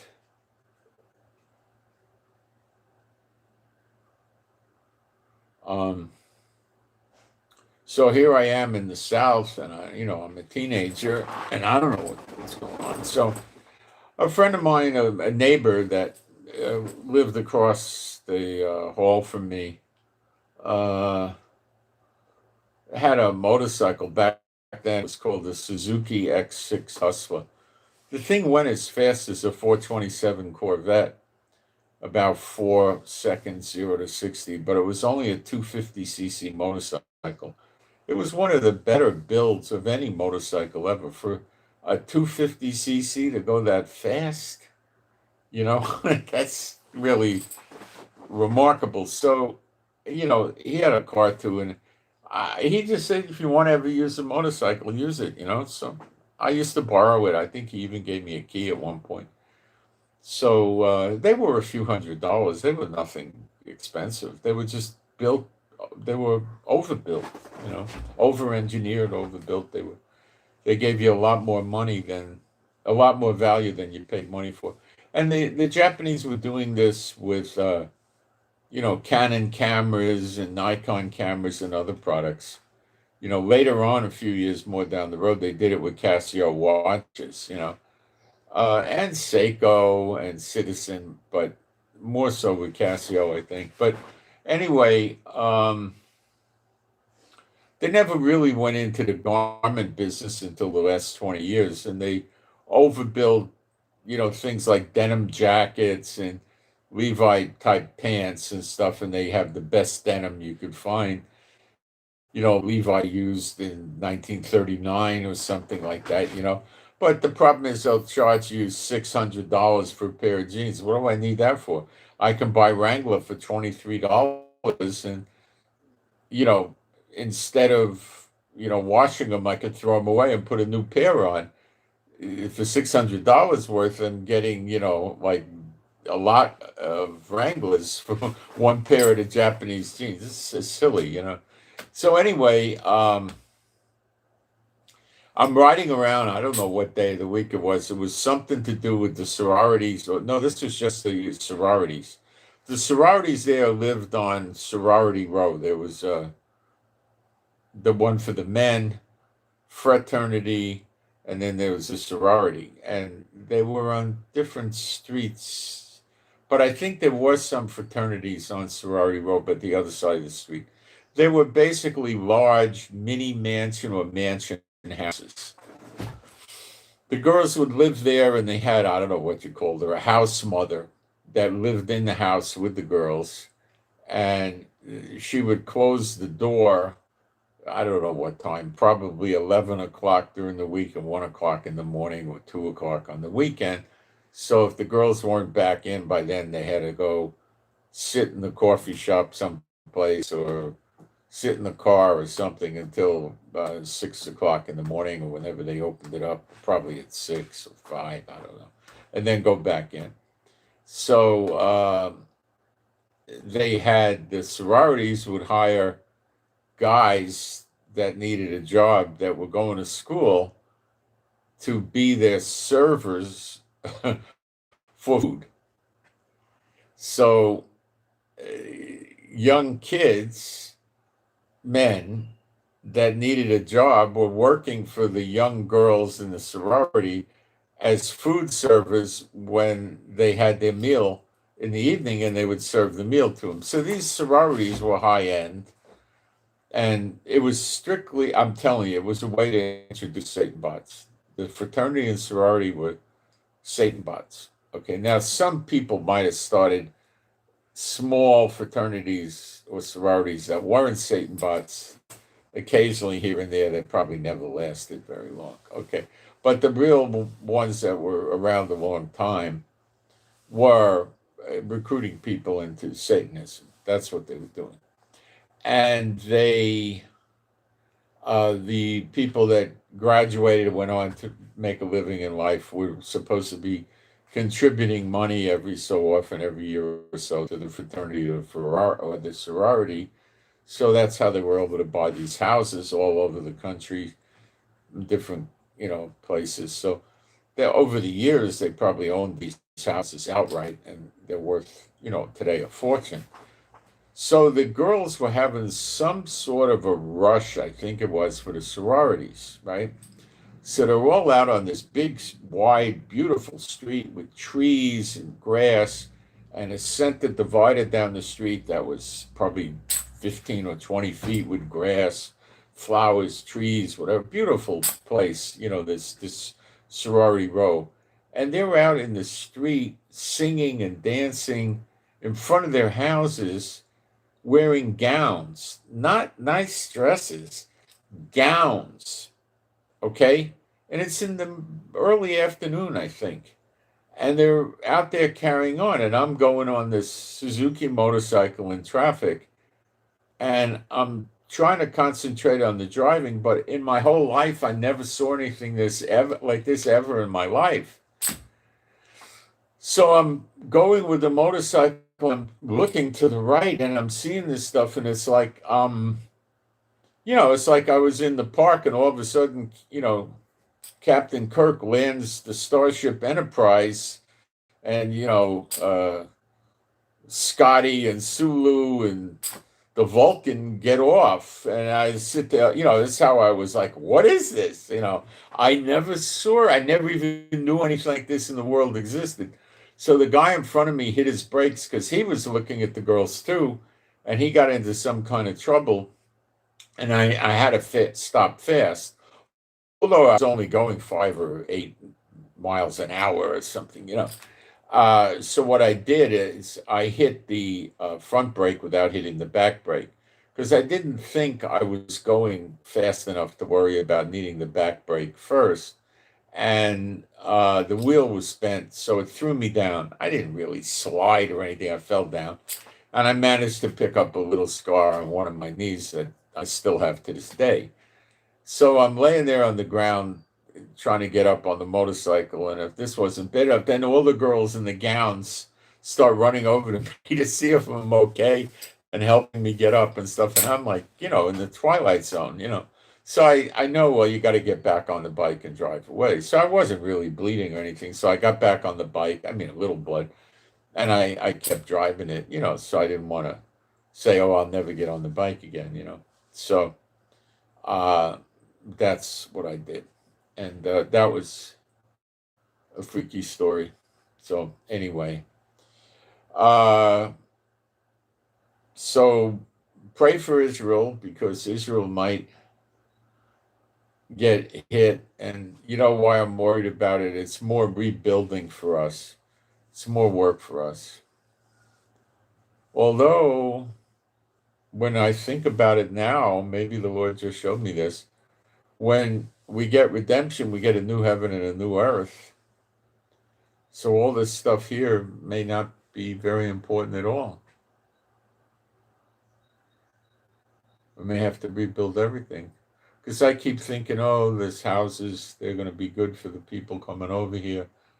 Because 2/3 get cut off. Now, I don't know how long the period of redemption is going to be. They have a bad habit. They take this word shanat and they translate it as year. And there's no way it could be a year. Shana is year and shanim is years, plural, not shanat. Shanat basically in the Bible would mean a period of time generally associated with prophecy. So we don't know how long it is. You shall not know the day of the hour when Yeshua appears. So the Shanat word is perfect. We don't know how long recompenses is. The Lord told me August 10th, 2023, wherein he said it's recompenses now, or yeah, I think that's what he said. But he never used the word year of recompenses, and I assumed it because of these bad translations. All the English translations are bad. And the Hebrew it says Shanat, but the way they translate it is bad. So that's the English, not the Hebrew. The Hebrew's correct. So I think the best way to look at it is a period of time. So we don't know how long redemption could be. So redemption could be 2 or 3 years or something, or a year, or I don't know. I don't know. But that could be the period of time, that comes after the day of vengeance. And guys, we're really not given a lot of information. Okay?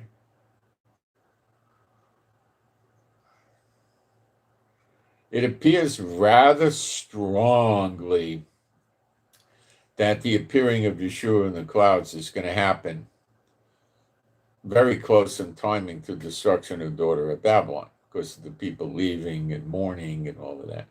So that's rather very strong.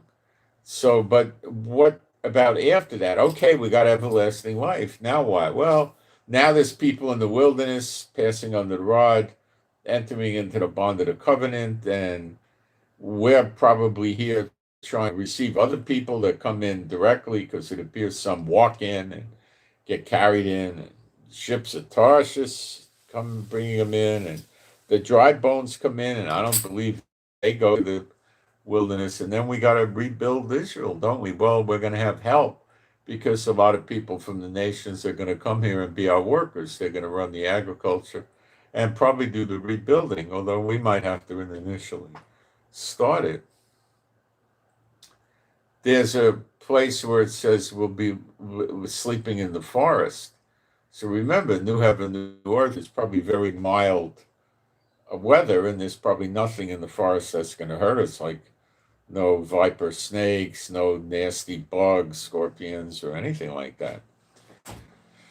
So, it's so maybe my worrying about the country getting destroyed by Iranian missiles is rather meaningless because after, you know, this happens, shortly after we'll have Yeshua appearing in new heaven, new earth, and that's it. And that's probably no, I don't have any details on that, but you could imagine how many dead automobiles will be strewn around the world.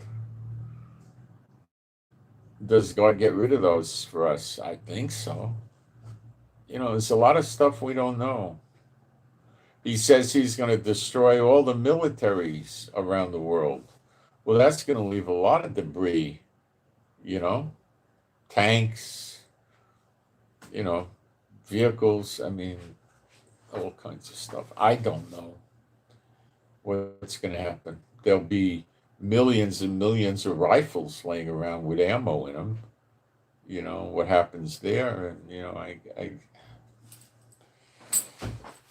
I guess it's the new heaven, new earth gets rid of all this junk. So there's no longer any traces of what Satan did, because Satan built all these filthy cities and rotten countries and, let their names be forgotten because they were just built by the unclean spirits and the people serving them. So that's how I think it's going to go. Like we don't need a Rockefeller building. We don't need to remember that jackass. You know? You don't need stuff named after the kings of Europe and the czars of Russia. So there's a lot of stuff we know, and there's a lot of stuff we don't know. And that's it. We just got to walk in faith and trust our Heavenly Father Jehovah, period. That's it. It's hard and complicated, yet it's also so very simple. And please pray for me. I'm getting harassed again. So I'll pray you can agree. My Heavenly Father Jehovah, I pray you lift off me these harassments that are starting again against me, so I don't have to waste my time and energy on such stupid, discriminatory stuff going after believers that preach the true gospel. And I pray this to you, my Heavenly Father, B'Shem Yeshua HaMashiach. And you can agree with me there if you're a believer. I hope you would. And what else can I tell you? So we'll keep a close eye on this thing with Iran. It could blow any day. Remember, Iran's under tremendous pressure. They're storming into government offices, military bases, and starting fires. Fires are dangerous. So pretty soon they're going to go into government buildings and torture them, don't you see? I think so. So there you have it. We're getting into critical mass with this thing. And now that Netanyahu met with Trump and the Iron Beam is here, and I don't know how many we have, we could have a number of them, and they can take out hypersonic ballistic missiles. I don't know. So everything looks like it's cooking about to boil over, okay? And that's what we got. So I send my shalom to all those who love Yeshua HaMashiach. I hope this helped you. And I hope you get something out of this. And we'll get back on the linguistics, but you got to take a break from that when stuff like this happens. Because this is a game changer worldwide. Iran and Yemen going down. And it's going to push Israel up,